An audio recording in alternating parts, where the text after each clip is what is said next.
அதாவது இந்த பொங்கலில் விவசாயிகள்கிட்ட இருந்து நிறைய பண்புகளை நாம் தெரிஞ்சுக்க வேண்டிய நாள் இது.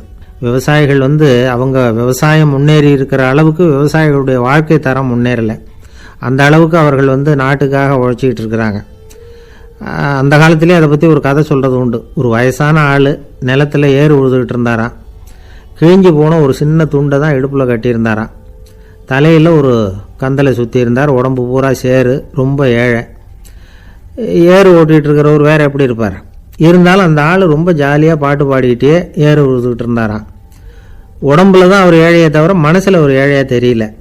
அந்த சமயத்தில் அந்த நாட்டு ராஜா அந்த பக்கமாக குதிரை மேலே வந்தாராம். வேட்டைக்கு போயிட்டு பரிவாரங்களோடு திரும்பி வந்துக்கிட்டு இருக்கிறார். ரொம்ப செல்வ செழிப்பில் இருக்கிற ராஜா அவர் இந்த வயசான விவசாயியை பார்த்துருக்கார். இந்த ஆள் ரொம்பவும் ஏழைங்கிறது அவர் பார்த்தாவே பளிச்சுன்னு தெரியுது. கட்டிக்கிறதுக்கு நல்ல துணி இல்லை, உடம்போ இழைச்சி போயிருக்குது, வயிறு முதுகில் போய் ஒட்டிக்கிட்டு இருக்கு, கண்ணு குழி விழுந்து போயிருக்குது. ஆனாலும் முகத்தை பார்த்தா சந்தோஷமாக இருக்கிற மாதிரி இருக்குது. இவ்வளோ உற்சாகமாக பாடிக்கிட்டு இருக்கிறாரே அப்படின்னு ஆச்சரியமாக நினச்சி பார்த்தார் அந்த ராஜா. சரி, அவர்கிட்ட கொஞ்சம் பேச்சு கொடுத்து பார்க்கலாம் அப்படின்னு முடிவு பண்ணார். ஐயா பெரியவரே, இப்படி கொஞ்சம் வர முடியுமான்னாராம். பொழுது போகிறதுக்குள்ளே நான் இந்த வயல் பூரா உழவு ஓட்டி ஆகணும், அதனால் பேசுகிறதுக்கு நேரம் இல்லை அப்படின்னாராம் அந்த பெரியவர். என்ன அவ்வளவு அவசரமா? மீதி இருந்தால் நாளைக்கு உழுதக்கூடாதா? அது சரி, உனக்கு எத்தனை ஏக்கர் நிலம் இருக்குது அப்படின்னு விசாரிச்சிருக்கார் ராஜா. எனக்குன்னு சொந்தமாக உள்ளங்கை அளவு கூட நிலம் கிடையாது. இது எங்கள் முதலாளியோட நிலம். இதை பூராவும் உழுது முடித்தாதான் அவர் கூலி கொடுப்பார். நான் கூலிக்கு உழுதுகிட்டு இருக்கிறேன். உங்ககிட்ட பேசிக்கிட்டு இருந்தால் அவருக்கு துரோகம் பண்ணது மாதிரி ஆகிடும் அப்படின்னாராம். ராஜா குதிரையை விட்டு கீழே இறங்கினார். வரப்பில் நடந்து அந்த பெரியவர்கிட்டயே போனாராம். சரி, ஒரு நாள் பூரா உழுதா உனக்கு எவ்வளவு கூலின்னு கேட்டிருக்கார். 8 அணா கூலி கிடைக்கும்னாராம் அவர். இது ரொம்ப காலத்துக்கு முன்னாடி நடந்த ஒரு சம்பவங்கிறதுனால அப்போ 8 அணா கூலிங்கிறது ரொம்ப பெருசு. இருந்தாலும் அதுவும் அந்த ராஜாவுக்கு பெரிய கூலியாக தெரியல. இவ்வளவு தானா, இதை வச்சுக்கிட்டு நீ எப்படி காலம் தள்ளுற அப்படின்னாராம். ஒன்றும் கவலை இல்லை அப்படின்னாராம் அவர். ராஜாவுக்கு ரொம்ப ஆச்சரியமாக போச்சு. 8 அணா கூலி வாங்குற இந்த ஆள் கவலை இல்லாமல் இருக்கிறார், ஏராளமான வசதியோடு இருக்கிறன்னா கவலை இல்லாமல் வாழ முடியலையே அப்படின்னு நினச்சி பார்த்துருக்கார். அது சரி, 8 அணாவில் எப்படி குடும்பம் நடத்துகிற அப்படின்னு கேட்டாராம். எனக்கு கிடைக்கிற 8 அணாவில் 2 அணா குடும்பத்துக்கு செலவழிக்கிறேன், 2 அணா பழைய கடனுக்கு கொடுக்குறேன், 2 அணா தர்மம் செய்கிறேன், 2 அணா வட்டிக்கு கொடுக்குறேன், ஒரு குறையும் இல்லைன்னாராம். ராஜாவுக்கு ஒன்றும் புரியல. எனக்கு ஒன்றும் புரியலையேன்னு இருக்கார். ஐயா, எனக்கும் என் மனைவிக்கும் 2 அணா செலவாகுது. வயசான அம்மா அப்பா இருக்கிறாங்க, சின்ன வயசில் என்னை காப்பாற்றினவங்க அவங்க. அந்த கடனுக்கு 2 அணா செலவாகுது, அது பழைய கடன். என் தங்கச்சி ஒருத்தி ஆதரவு இல்லாத நிலைமையில் தன்னுடைய மகனோட என் வீட்டில் இருக்கிறா. அவளுக்கும் அவள் மகனுக்கும் 2 அணா செலவு பண்ணுறேன், அது தர்மம். எனக்கு 2 பிள்ளைங்க இருக்கிறாங்க, அவங்களுக்கு 2 அணா செலவு பண்ணுறேன், அது வட்டிக்கு கொடுக்கறது மாதிரி. பிற்காலத்தில் அவங்க எங்களை காப்பாற்றுவாங்க. அந்த வகையில் நான் திருப்தியோடு வாழ்ந்துக்கிட்டு இருக்கிறேன் அப்படின்னாராம். ராஜாவுக்கு அர்த்தம் புரிய ஆரம்பிச்சுதான். அந்த பெரிய நிலத்தை விலை கொடுத்து வாங்கி அந்த பெரியவருக்கே தானமாக கொடுத்துட்டாராம். இப்போ உழுதவருக்கே நிலம் சொந்தமாயிட்டுது. அன்னையிலேருந்து அரசனுக்கும் ஆறுதல் கிடைச்சிதான். இப்படி ஒரு கதை சொல்லுவாங்க. 8 அணா வருமானத்தை வச்சுக்கிட்டு எப்படி காலத்தை தள்ளுறதுன்னு சொல்கிறதுக்காக இந்த கதையை சொல்கிறதாக யாரும் தப்பாக நினச்சிக்கக்கூடாது. கிடைக்கிறத எப்படி பங்கு போடுறார், எப்படி திருப்தியாக வாழறார் அப்படிங்கிறது தான் முக்கியம். அது மாதிரி இன்றைக்கு இந்த பொங்கல் திருநாளில் உழவர்கள் மனசு மகிழ்ச்சியாக இருந்ததுன்னா அது எல்லாரும் மகிழ்ச்சியாக இருக்கிறது மாதிரி அர்த்தம். அதனால் அவர்கள்ட்டேருந்து நாம் பாடம் கற்றுக்கணும். சில உழவர்கள் தங்கள் நிலத்தில் விளையிறத தாங்கள் சாப்பிட மாட்டாங்க. அடுத்தவங்கள்ட்ட விற்றுட்டு சந்தையில் போய் வேறு அரிசி வாங்கிட்டு தான் இவங்க சாப்பிடுவாங்க. அப்படிப்பட்ட விவசாயிகள்லாம் இது உண்டு. பங்கிடுகிற பண்பை உழவர்கள்ட்டேருந்து கற்றுக்கொள்ளுங்கள் அப்படிம்பாங்க.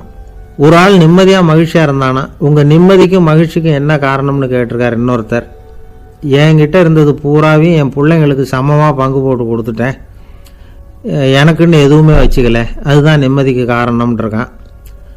உங்ககிட்ட இருந்தது எவ்வளவு இருந்தது அப்படின்னு கேட்டிருக்காரு அவர். மொத்தமாக ஒரு 50,000 ரூபா இருக்கும் அப்படின்னு இருக்கான். அவ்வளவும் பணமாகவே இருந்ததா அப்படின்னு கேட்டிருக்காங்க இவங்க. இல்லைங்க, அவ்வளவும் கடன், அதை தான் பிரித்து கொடுத்துருக்கேன் பிள்ளைங்க கிட்ட அப்படின்னு நானா. அவன் எது ரொம்பவும் கஷ்டமான காரியம் அப்படின்னு கேட்டார் ஒருத்தர். ஒருத்தருக்கு ஒருத்தர் சண்டை போடாமல் இருக்கிறது தான் ரொம்ப கஷ்டமான காரியம் அப்படின்னு தோணுது. ஒரு நாட்டுக்கும் இன்னொரு நாட்டுக்கும் சண்டை, நாட்டுக்குள்ளேயே ஒரு குரூப்புக்கும் இன்னொரு குரூப்புக்கும் சண்டை. ஏன் சண்டை போட்டுக்கிறீங்கன்னு கேட்டு பாருங்கள். நாங்கள் சமாதானத்துக்காக தான் சண்டை போட்டுக்கிறோம் அப்படிம்பாங்க. வாழறதுக்காக பிறந்த மனுஷன் லட்சியத்துக்காக உயிரை விட தயார் அப்படின்னு சொல்லிகிட்டு இருப்பான். அப்படி உயிரை விடுறவங்கள நாமளும் பாராட்டுவோம். ஆனால் ஒன்றுமில்லாத விஷயங்களுக்கெல்லாம் சண்டை போடுறவங்களெல்லாம் அப்படிப்பட்டவங்களையும் சரி உயிரை விடுறவங்களையும் சரி என்னென்னு சொல்கிறது, யுத்தங்களாலேயும் சண்டைகளாலேயும் நாம் அடையிறது என்னங்கிறது ஒரு பக்கம் இருக்கட்டும், இழக்கிறது என்ன தெரியுமா? ஏராளமான உயிர்கள். ரத்தம் சிந்தறதுக்கு நான் தயார் அப்படின்னு மார்தட்டி சொல்லலாம்.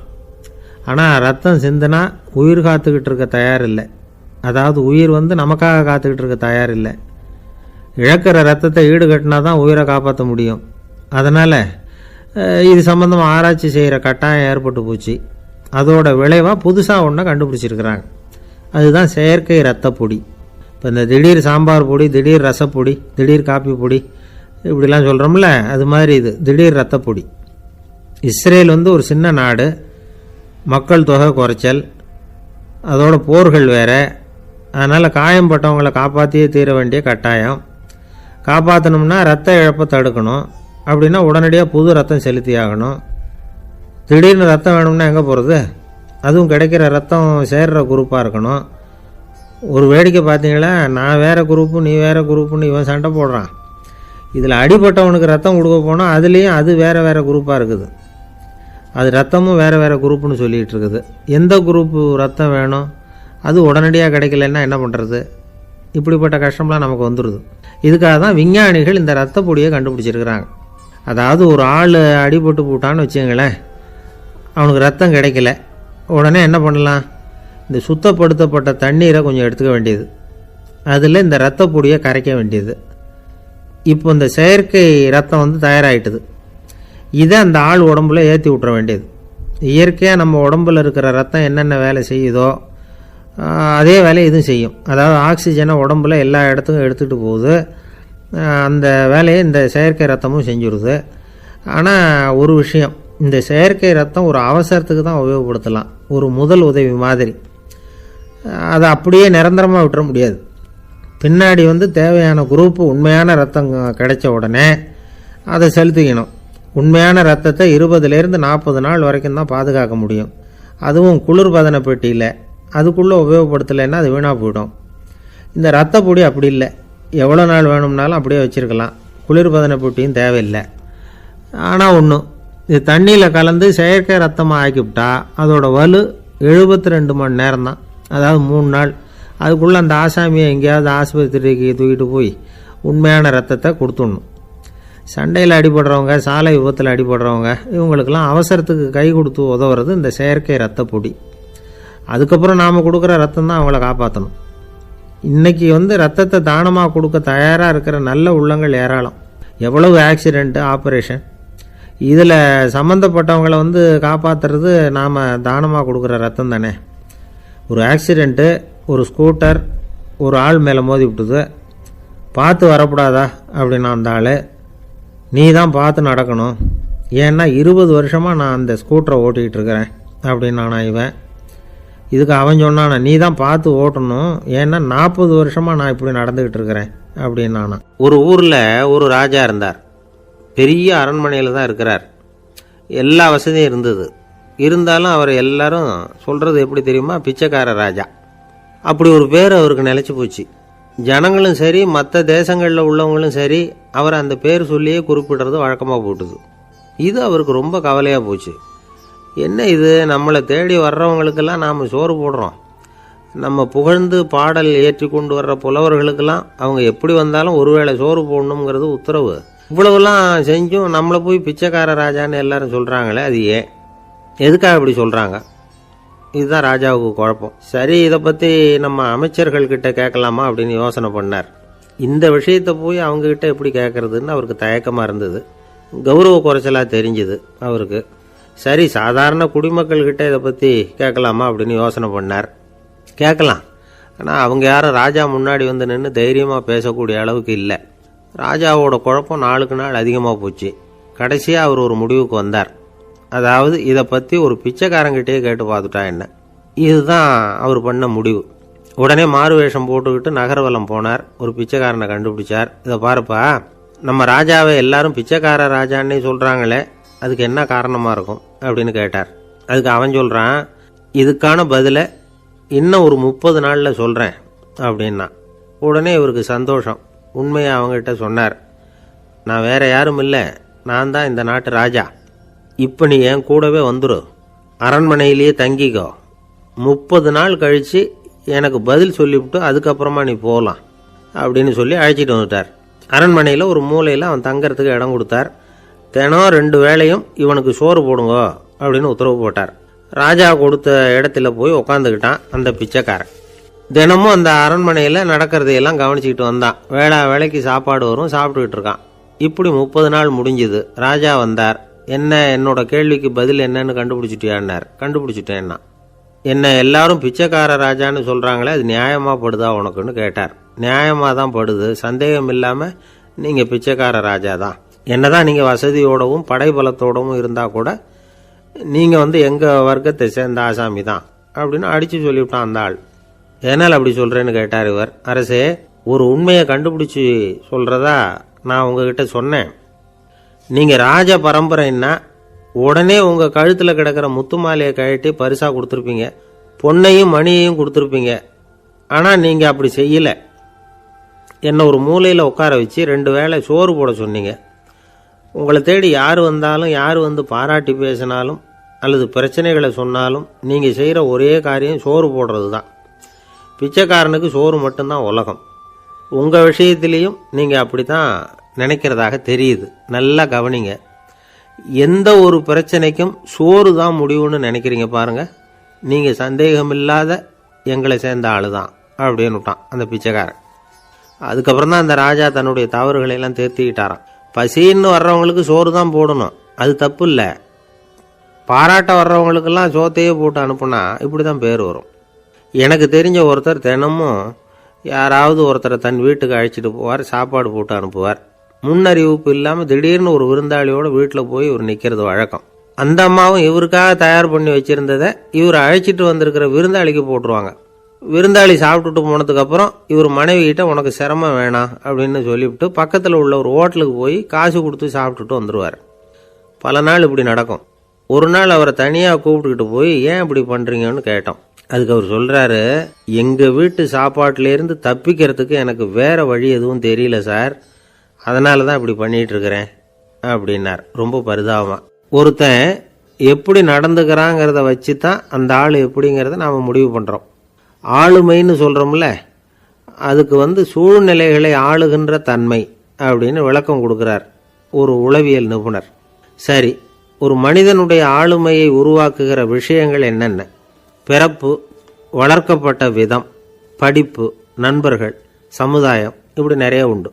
ஆளுமையின் அடிப்படையில் சில மனநோய்கள் உண்டாகுது.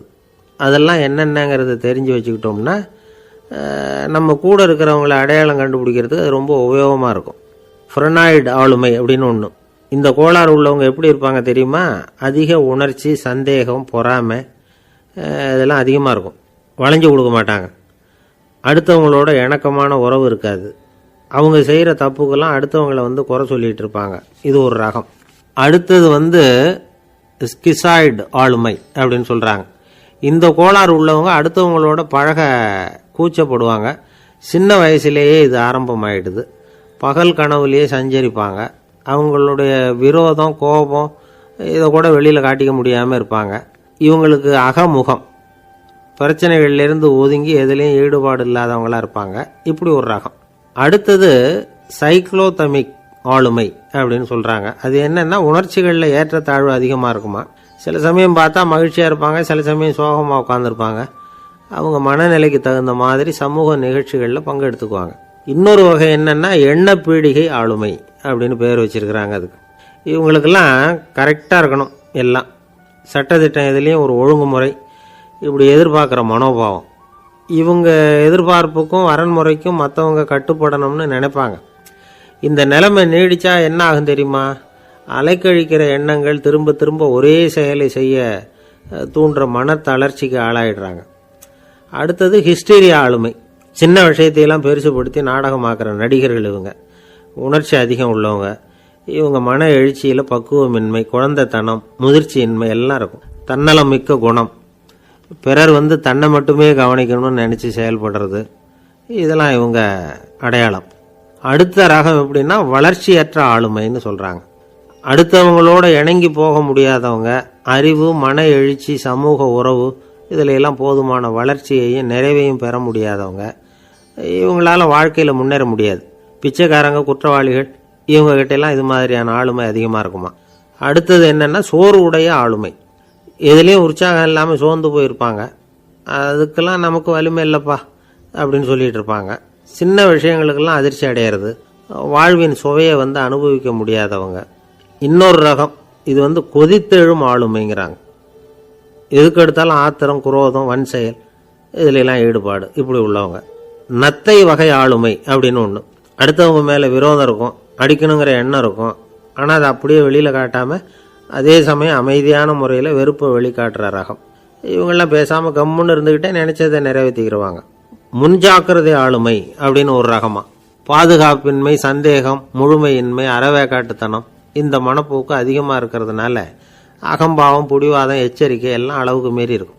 இதுவரைக்கும் நாம் பேசிக்கிட்டு இருந்த ஆளுமை பண்புகள் அளவுக்கு அதிகமாக போயிட்டுதுன்னா ஆளுமை கோளாறுகள் ஏற்படும். அதன் அடிப்படையில் மனவியாதிகள் வருமா. அதனால் இணக்கமான, எல்லாரும் விரும்புகிற இயல்பான ஆளுமையை பெறுவதற்கு நாம் முயற்சி செய்யணும் அப்படிங்கிறது மனோதத்துவ நிபுணர்களுடைய ஆலோசனை. ஒருத்தர் ஒரு மனோதத்துவ டாக்டரை தேடிட்டு வந்தாராம். டாக்டர், எனக்கு மனசில் ஏதோ வியாதி, ஆளுமை கோளாறு, அதாவது எனக்கு சீக்கிரமாக செத்து போனால் தேவையில்லைன்னு தோணுது அப்படின்னாராம். உடனே அந்த டாக்டர், சரி அப்படின்னா இங்கே இருங்க, நான் வைத்தியம் பார்க்குறேன் அப்படின்னாராம். ஆஃபீஸு முடிஞ்சு வீட்டுக்கு போகிற சமயத்தில் ஒருத்தர் கடைக்கு போய் ஸ்வீட் வாங்கினார். சரி, வீட்டுக்கு பிள்ளைங்களுக்கு தான் வாங்கிட்டு போகிறார் அப்படின்னு மற்றவங்க நினச்சாங்க. அவர் அப்படி செய்யல. அந்த இடத்துலையே பொட்டலத்தை பிரித்தார். திருட மாதிரி அப்படியே சுற்றி ஒரு தரம் பார்த்துக்கிட்டார். யாரும் தெரிஞ்சவங்க இல்லைங்கிறத முடிவு பண்ணிவிட்டு அவசரமாக அதை அப்படியே போட்டு முழுகிவிட்டு கையை தொடச்சிக்கிட்டு நல்ல பிள்ளை மாதிரி நடந்து போக ஆரம்பிச்சிட்டார். அவர் யாருன்னா, அவரோட பிரச்சனை எல்லாருக்கும் தெரியாது, சில பேருக்கு தான் தெரியும். அதாவது அவர் உடம்பில் சர்க்கரை இருக்குதுன்னு டாக்டர் சொல்லிவிட்டாராம். அதனால் வீட்டில் சர்க்கரையே இவர் கண்ணில் காட்டுறதில்ல. அதனால் இவர் யார் கண்ணிலையும் படாமல் இப்படிப்பட்ட வேலைகள்லாம் செய்கிறது வழக்கம். யாருக்கும் தெரியாமல் இப்படி ஸ்வீட்டை வாங்கி சாப்பிட்டுட்டு அவர் பாட்டுக்கு போயிடுறது. இப்படிப்பட்டவங்களுக்கெல்லாம் கொஞ்சம் ஆறுதலான தகவல் இன்றைக்கி. அது என்னென்னா, நாம் சாப்பிட்ற சர்க்கரைக்கும் நம்ம உடம்பில் உள்ள சில கோளாறுகளுக்கும் அப்படி என்ன தான் சம்மந்தம் இருக்குது. இதை பற்றி சமீபத்தில் சில ஆராய்ச்சிகள்லாம் நடந்திருக்குது. ஏன்னா சர்க்கரைன்னாவே விஷம் மாதிரி அதை பார்க்குறவங்களும் சில பேர் உண்டு. சின்ன பிள்ளைங்களுக்கு வயத்தில் பூச்சி உண்டாகிறதுலேருந்து பெரியவங்களுக்கு நீரிழிவு வர்ற வரைக்கும் எல்லாத்துக்கும் சர்க்கரை தான் காரணம்னு சொல்லிகிட்டு இருக்கிறோம். ஆனால் அந்த அளவுக்கு பயப்பட வேண்டிய அவசியம் இல்லை அப்படின்னு சொல்கிறாங்க. சர்க்கரை வியாதி, இருதய நோய், பித்த நீர்ப்பை நோய், இதெல்லாம் சில நோய்கள்லாம் நாம் சாப்பிட்ற சர்க்கரைக்கும் தொடர்பு இருக்குன்னு நினைக்கிறோம். ஆனால் அப்படி சம்பந்தம் உண்டுங்கிறதுக்கு போதுமான அளவுக்கு ஆதாரம் இல்லை அப்படிங்கிறாங்க ஆராய்ச்சியாளர்கள். ஒரே ஒரு சம்பந்தம் தான் உறுதியாக இருக்குதான். அதுவும் இந்த பல் சிதைவு அப்படின்னு இருக்கு இல்லையா, அந்த சர்க்கரை சாப்பிட்றதுக்கும் இந்த பல் சிதைவுக்கும் சம்பந்தம் இருக்குது அப்படிங்கிறத மட்டும் உறுதியாக சொல்கிறாங்க. சர்க்கரைன்னா நாம் சாப்பிட்ற ஜீனி மட்டும் இல்லை, பழம், காய்கறி, பால், தேன் இப்படி எல்லாத்துலேயும் அது இருக்குது. கேரட்டு கொடுக்குற சத்தில் 88% சர்க்கரை, ஆப்பிள் கொடுக்குற சக்தியில் 95% சர்க்கரை. இது ஜீனி சர்க்கரை, இது ஆப்பிள் சர்க்கரை அப்படிங்கிற வித்தியாசம்லாம் உடம்புக்கு கிடையாது. ரெண்டுமே உடனடியாக சக்தி கொடுக்குது. ஒரு ஸ்பூன் சர்க்கரையில் 16 கலோரி தான் சத்து இருக்குது.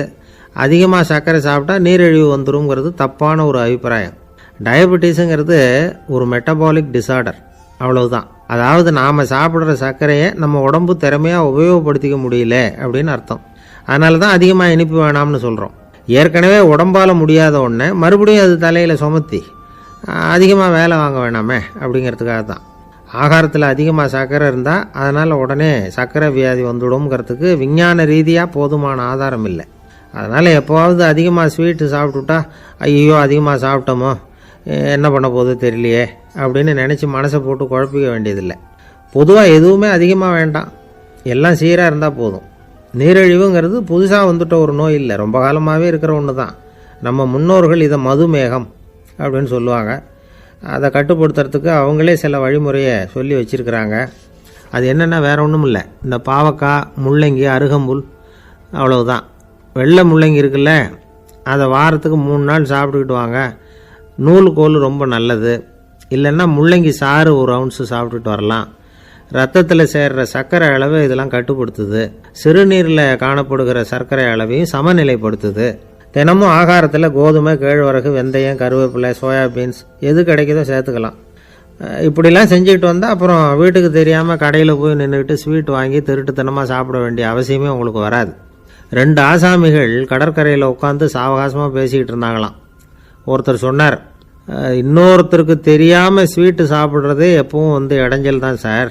நேற்றுக்கு பாருங்கள், அப்படி தான் சாப்பிட்டுக்கிட்டு இருந்தேன், வீட்டுக்காரி கண்ணில் போட்டுவிட்டுது, அதுக்கப்புறம் ஒரே ரகலையாக போச்சு அப்படின்னாராம். எனக்கு கூட அப்படி தான் சார் ஆகிட்டுது, ஒரே ரகலை அப்படின்னாராம் இன்னொருத்தர். நீங்கள் சாப்பிட்டதும் உங்கள் வீட்டுக்காரங்க கண்ணில் போட்டுவிட்டுதா சார் அப்படின்னு கேட்டிருக்காரு இவர். அதுக்கு அவர் சொன்னாராம், அப்படி இல்லை சார், கடைக்காரர் கண்ணில் போட்டுவிட்டுதோ, நான் அவருக்கு தெரியாமல் அந்த ஸ்வீட்டை அவர் கடையிலேருந்து எடுத்திருந்தேன் அப்படின்னு விளக்கம் கொடுத்தாராம் இந்த ஆள். ஒருத்தர் முகத்தை தொங்க போட்டுக்கிட்டு ஒரு மாதிரியாக வந்தார். என்ன விஷயம்னு விசாரித்தேன். என்னுடைய நண்பன் ஒருத்தங்கிட்ட கருத்து வேறுபாடு, இனிமேல் நமக்குள்ளே எந்த சம்மந்தமும் வேணாம்னு நட்பை முறிச்சிட்டு வந்துட்டேன்னா. நண்பர்கள்னு இருந்தால் கருத்து வேறுபாடு வரத்தான் செய்யும்னு. கருத்து வேறுபாடு வராமல் இருக்கிறதுக்கு ஏதாவது வழி உண்டா அப்படின்னு கேட்டாங்க. அதை பற்றி நிபுணர்கள் சில யோசனைகளை சொல்லியிருக்கிறாங்கன்னு. முதல் விஷயம் என்னென்னா, உங்கள் நண்பனுக்கு ஒரு செய்தி சொல்லணும்னா அதை நீங்களே நேரடியாக சொல்லுங்கள், அல்லது உங்கள் கைப்பட கடிதம் எழுதுங்க. அதாவது நேரடி தொடர்பு முக்கியம். அதை விட்டுட்டு இன்னொருத்தர் மூலமாக நண்பர்களுக்கு செய்தி அனுப்புனா நீங்கள் சொல்கிற செய்தி அப்படியே போய் சேராது, அது சேதமாயிடும். கூட்டி குறைச்சி சொல்லிவிடுவாங்க, அது குழப்பத்தில் கொண்டாந்து விட்டுரும். இது ஒரு யோசனை. 2வது யோசனை என்னென்னா, நீங்கள் ஒரு நல்ல காரியத்தை செய்யும் பொழுது உங்கள் நண்பரையும் சேர்த்துக்குங்க, அவருக்கும் அதில் ஒரு ஈடுபாட்டை உருவாக்குங்க. 3வது யோசனை, நம்ம பக்கத்தில் இருக்கிற நண்பர் மகிழ்ச்சி அடைகிற மாதிரி ஏதாவது செய்யணும். சின்ன சின்ன செயல்களாக இருந்தாலும் பரவாயில்ல, அவர் நமக்கு எதுவும் செய்யலையே, நாம் எதுக்கு செய்யணும் அப்படின்னு நினச்சிக்கிட்டு இருக்கக்கூடாது. 4வது யோசனை என்னென்னா, உங்களுக்கு ஒரு பிரச்சனையா அல்லது உங்கள் நண்பருக்கு ஒரு பிரச்சனையா, எதுவாக இருந்தாலும் 2 பேரும் சேர்ந்து உட்காந்து ஆலோசனை பண்ணுங்கள். நம்ம யோசனையும் கேட்கப்படுதே அப்படிங்கிற நினைப்பே அவருக்கு ஒரு மன நிறைவை உண்டாக்குமா. 5வது யோசனை, உங்கள் நண்பர் ஏதோ ஒரு காரியத்தை செய்கிறார், நீங்கள் உடனே அவசரப்பட்டு நீ செய்கிறது தப்புன்னு தீர்ப்பு சொல்லக்கூடாது. அவர் அதை செய்யறதுக்கான நியாயங்கள் எவ்வளவோ இருக்கும், அதை புரிஞ்சுக்கிறதுக்கு முயற்சி பண்ணணும். 6வது யோசனை, உங்கள் நண்பர் என்ன சொன்னாலும் அதை பொறுமையாக கேளுங்க. அவர் சொல்கிறத புரிஞ்சுக்கணும், அவர் சொல்ல விரும்புகிறத புரிஞ்சுக்கணும், அவர் சொல்ல முடியாமல் தவிக்கிறதையும் புரிஞ்சுக்கணும். இப்படி 3 விதமாகவும் அவரை புரிஞ்சுக்கிட்டு அதுக்கு தகுந்த மாதிரி செயல்படணும். 7வது யோசனை என்னென்னா, உங்கள் நண்பர் உங்ககிட்ட ஏதோ ஒரு கருத்தை சொல்கிறார், அது உங்களுக்கு பிடிக்கல, அதுக்காக உடனே நீ சொல்கிறது சரியில்லை, நான் ஒத்துக்க மாட்டேன் அப்படின்லாம் மறுத்துக்கிட்டு இருக்கக்கூடாது. அவர் சொல்கிறத கேட்கணும், பொறுமையாக சிந்திக்கணும், அதுக்கப்புறம் பதில் சொல்லணும். இப்படிலாம் நடந்துக்கிட்டால் நண்பர்களுக்குள்ள கருத்து வேறுபாடு வர்றதுக்கு வாய்ப்பே இருக்காது அப்படின்னு வல்லுநர்கள் தொகுத்து சொல்லியிருக்கிறாங்க இந்த யோசனைகளை. எனக்கு தெரிஞ்ச சில நண்பர்கள் உண்டு, அவங்களுக்குள்ளேயும் கருத்து வேறுபாடுகள் வராமல் இருக்கிறதுக்கு சில நுட்பங்களை கையாளுறது உண்டு. ஒருத்தர் சொன்னார், அந்த டாக்டர் சின்ன வயசுலேருந்து என் கூட பழகினவர், நாங்கள் 2 பேரும் இணை பிரியாத நண்பர்கள். இருந்தாலும் எனக்கு உடம்பு சரியில்லைன்னா நான் அவர்கிட்ட வைத்தியம் பார்த்துக்க மாட்டேன் அப்படின்னார் ஒருத்தர். ஏன் அப்படின்னு கேட்டேன். எங்கள் நட்பு கெட்டுப்போடக்கூடாது இல்லையா, அதனால தான் அப்படின்னார் இவர். ஒரு மனுஷனுக்கு 3 விதத்தில் கர்வம் உண்டாகிறதுக்கு வாய்ப்பு உண்டு. பணம், பதவி, புகழ். பணம் அதிகமாக வந்தால் கர்வம் வரலாம், பதவி பெருசாக வந்துட்டுதுன்னா கர்வம் வரலாம், புகழ் அதிகமாக போனாலும் கர்வம் வரலாம். இந்த 3 வகையான கர்வத்துக்கும் இடம் கொடுக்காமல் இருக்கிறாங்க பாருங்கள், அவங்க தான் சிறந்த மனிதர்கள். ஒரு பெரிய பொறுப்பில் இருக்கிறவங்களுக்கு கர்வம் வந்துடக்கூடாது. அப்படி வந்துட்டுதுன்னா அது எல்லாருக்கும் இடைஞ்சல். ஒரு ராஜா இருந்தார். அவர் ஒரு நாள் தன்னுடைய தலைநகரத்தை சுற்றி வந்துக்கிட்டு இருந்தார். ஒரு இடத்துல ஒரு அழகான நிலத்தை பார்த்தார். ஆஹா, இந்த இடத்துல நமக்குன்னு ஒரு மாளிகையை கட்டினா எவ்வளோ நல்லாயிருக்கும் அப்படின்னு நினச்சார். ராஜா நினச்சா அது முடியாத காரியமா? சரி, இந்த நிலம் யாருக்கு சொந்தம்னு விசாரிங்க அப்படின்னார் பக்கத்தில் இருந்தவங்கக்கிட்ட. அவங்கெல்லாம் ஓடி போய் விசாரித்தாங்க. அந்த இடம் வந்து ஒரு வயசான கிழவிக்கு சொந்தம், வயசான அம்மாவுக்கு சொந்தமாக. அந்த அம்மா தான் அதில் ஒரு குடிசையை போட்டு குடியிருந்துகிட்டு இருக்கிறாங்க. சரி, அந்த நிலத்துக்கு வந்து ஒரு விலையை நிர்ணயம் பண்ணி அதை அந்த வயசான அம்மாக்கிட்ட கொடுத்துருங்கோ அப்படின்னு உத்தரவு போட்டார் ராஜா. ஆனால் அந்த அம்மா இது எங்கள் பூர்வீக இடம், இதை விற்க மாட்டேன் அப்படின்னு சொல்லிவிட்டுது. சரி, 2 பங்கு விலை கொடுக்குறோம்னு சொல்லி பாருங்க அப்படின்னாங்க. அப்படியே சொன்னாங்க அரண்மனை ஆட்கள். அதுக்கும் சம்மதிக்கலை அந்த அம்மா. இதை கேள்விப்பட்டதும் ராஜாவுக்கு கோபம் வந்துட்டுது. தன்னுடைய ஆளுங்களை கூப்பிட்டார். போய் அந்த குடிசையை பிரித்து எறிங்க, காசெல்லாம் ஒன்றும் கொடுக்காதீங்க அப்படின்னு கத்தினார். அவ்வளோதான். அடுத்த நிமிஷம் அரண்மனை ஆசாமிகள் போனாங்க, குடிசையை பிரித்து எரிஞ்சாங்க. அந்த வயசான அம்மா இருக்கு, அதுவும் அந்த இடத்த விட்டு துரத்தி விட்டாங்க. அந்த இடத்துல ஒரு அரச மாளிகையை கட்டி முடிச்சிட்டாங்க. அந்த வயசான அம்மா பாவம், ராஜாவே இப்படி பண்ணால் யார்கிட்ட போய் முறையிட முடியும்? ஒரு ஞானி இருந்தார், அவர்கிட்ட போய் சொன்னாங்க. அவர் இவங்க சொன்னதை கேட்டு மனசில் வச்சுக்கிட்டார். ஒரு நாள் அந்த ராஜாவே இந்த ஞானியை கூப்பிட்டார். புதுசாக ஒரு மாளிகை கட்டியிருக்கிறேன், வந்து பாருங்கன்னு. சரின்னு சொல்லி இந்த பெரியவர் ஒரு நாள் அந்த மாளிகைக்கு போனார். சும்மா போகல, ஒரு கழுதையையும் ஓட்டிகிட்டு போனார். கொஞ்சம் சாக்குகள், வெத்து சாக்கு, அதையும் எடுத்து கழுதை முதுகில் போட்டு கழுதையை ஓட்டிகிட்டு போகிறார். ராஜா பார்த்தார். அவருக்கு இது ஆச்சரியமாக இருந்தது. என்ன இது, மாளிகைக்கு வந்துட்டு போங்கன்னு கூப்பிட்டா கழுதை சாக்கு இதெல்லாம் கூப்பிட்டு வராரே, ஒன்றும் புரியலையேன்னு நினச்சார். எதுக்காக இதெல்லாம்னு கேட்டார். அரசருடைய தோட்டத்திலேருந்து கொஞ்சம் மண் எடுத்துகிட்டு போகிறதுக்கு ஆசைப்படுறேன், அதுக்கு நீங்கள் அனுமதி கொடுக்கணும் அப்படின்னாரு இவர். இது என்ன வேடிக்கையான கோரிக்கையாக இருக்குது அப்படின்னு நினச்சார் ராஜா. இருந்தாலும் மண்ணு தானே கேட்குறாரு, எடுத்துகிட்டு போகட்டுமே அப்படின்னு நினச்சார். சரின்னு அனுமதி கொடுத்தார். அந்த பெரியவர் தோட்டத்துக்கு போனார், மண்ணை வெட்டினார், சாக்கில் போட்டு நிரப்புனார். ராஜாவை கொஞ்சம் கிட்ட வாங்கன்னு கூப்பிட்டார். இந்த மண் மூட்டையை தூக்கி கழுதையோட முதுகில் வைக்கணும், கொஞ்சம் உதவி பண்ணுங்கன்னார். ஓ, பண்ணுறேனே அப்படின்னு சொல்லி ராஜா கிட்ட போனார். மூட்டையை தூக்கி பார்க்குறாரு, முடியல, திணறி போயிட்டார். இப்போ அந்த ஞானி பேசினாராம். அரசே, இந்த ஒரு சாக்கு மண்ணையே உங்களால் தூக்க முடியல, அந்த கிழவிகிட்ட இருந்து அந்த அக்கிரமமாக அபகரித்த இந்த தோட்டம் பூராவையும் சுமக்கணும்னு ஆசைப்படுறீங்களே, அது உங்களால் முடியுமா அப்படின்னு கேட்டாராம். ராஜா யோசனை பண்ண ஆரம்பித்தார். தன்னுடைய செயலுக்காக வருத்தப்பட்டாராம். அந்த வயசான அம்மாவை உடனடியாக வரவழைச்சார். தாயே, தப்பு பண்ணிட்டேன், என்னை மன்னிச்சுக்குங்க, இன்னையிலேருந்து இந்த மாளிகையும் தோட்டமும் உங்களுக்கு தான் சொந்தம் அப்படின்னு சொல்லிவிட்டாராம். போகிறப்ப இந்த உலகத்திலேருந்து எண்ணத்தை எடுத்துகிட்டு போக போகிறோம், அதனால் ரொம்பவும் அலட்டிக்க வேண்டியதில்லை, கர்வப்பட வேண்டியதில்லை அப்படிங்கிறது ஒரு பெரிய உபதேசம். ஒரு பெரிய மனுஷன் சாக கிடந்தார், ரொம்பவும் அழுதார். ஏன் அழறீங்க அப்படின்னு கேட்டாங்க சுற்றி இருந்தவங்க. நான் சாகிறதுக்காக கவலைப்படலை, நான் நம்ம ஜனங்களுக்காக எவ்வளவோ காரியம்லாம் செஞ்சுக்கிட்டு வந்தேன். நான் செஞ்சுக்கிட்டு வந்த சேவையை இனிமேல் யார் செய்ய போகிறாங்க, அது யாரால் முடியும், அதை நினச்சி தான் அழறேன் அப்படின்னாராம். ஒருத்தர் முன்னாடி வந்தார். அதுக்காக நீங்கள் கவலைப்படாதீங்க, உங்கள் சேவையை தொடர்ந்து செய்கிறதுக்கு என்ன மாதிரி இளைஞர் பட்டாலும் தயாராக இருக்குது, இருந்தாலும் எங்கள் கவலை என்னென்னா அப்படின்னு இழுத்தார். என்ன சொல்லுங்கன்னு கேட்டார் அவர். நீங்கள் இதுவரைக்கும் என்ன சேவை செஞ்சுக்கிட்டு வந்தீங்க, அதுதான் எங்களுக்கு இன்னமும் புரியாத புதிராக இருக்குது அப்படின்னாராம் அவர். இந்த காலத்து புள்ள ஒருத்தன் தன்னோட அப்பாவை பார்த்து சொன்னான், அப்பா, நான் உனக்கு உதவி செய்யலாம்னு நினைக்கிறேன், என்ன உதவி செய்யணும்னு சொல்லு அப்படின்னா. நீ சும்மா இருந்தால் அதுவே எனக்கு செய்கிற பெரிய உதவிடா அப்படின்னார் அப்பா. சும்மா இருக்கிறதும் ஒரு உதவி தான், அது மாதிரி மௌனமும் ஒரு சமூக சேவை தான் அப்படிங்கிறார் காஞ்சி பெரியவர். நமக்கு 5 புலன்கள் இருக்குது, மெய், வாய், கண், மூக்கு, செவி. இந்த 5லேயும் அதிகப்படியான வேலை எதுக்குன்னு நினைக்கிறீங்க? வாய்க்கு தான். ஏன்னா அதுக்கு 2 வேலை. இப்போ கண்ணுக்கு பார்க்குறது மட்டும்தான் வேலை, காதுக்கு கேட்குறது மட்டும்தான் வேலை, மூக்குக்கு வாசனை அறியறது தான் வேலை, உடம்புக்கு உணர்றது மட்டும்தான் வேலை. ஆனால் வாய் அப்படி இல்லை, அதுக்கு 2 வேலை, சாப்பிட்றதும் அதுதான், பேசுகிறதும் அதுதான். அதாவது வாய் ஒன்று தான் கர்மேந்திரியமாகவும் இருக்குது, ஞானேந்திரியமாகவும் இருக்குது அப்படின்னு சொல்லுவாங்க. சாப்பாட்டில் உட்காந்தா எந்தெந்த ஆகாரம் என்னென்ன ருசின்னு அறிவிக்கிற வேலையும் செய்யுது. சபையில் உட்காந்தா பாடுறது, பேசுறது, சிரிக்கிறது, இது மாதிரியான வேலையும் செய்யுது. இன்னொரு வித்தியாசம், கண்ணு, காது, மூக்கெல்லாம் ஸ்ட்ரெயின் பண்ணிக்கிட்டு வேலை செய்கிறதில்ல. ஒரு ரோஜா பூ பார்த்தா உடனே மூக்கு அப்படியும் இப்படியும் அசைய ஆரம்பிக்கிறதில்ல. ஒரு சங்கீதத்தை கேட்ட உடனே காது ஆட ஆரம்பிக்காது.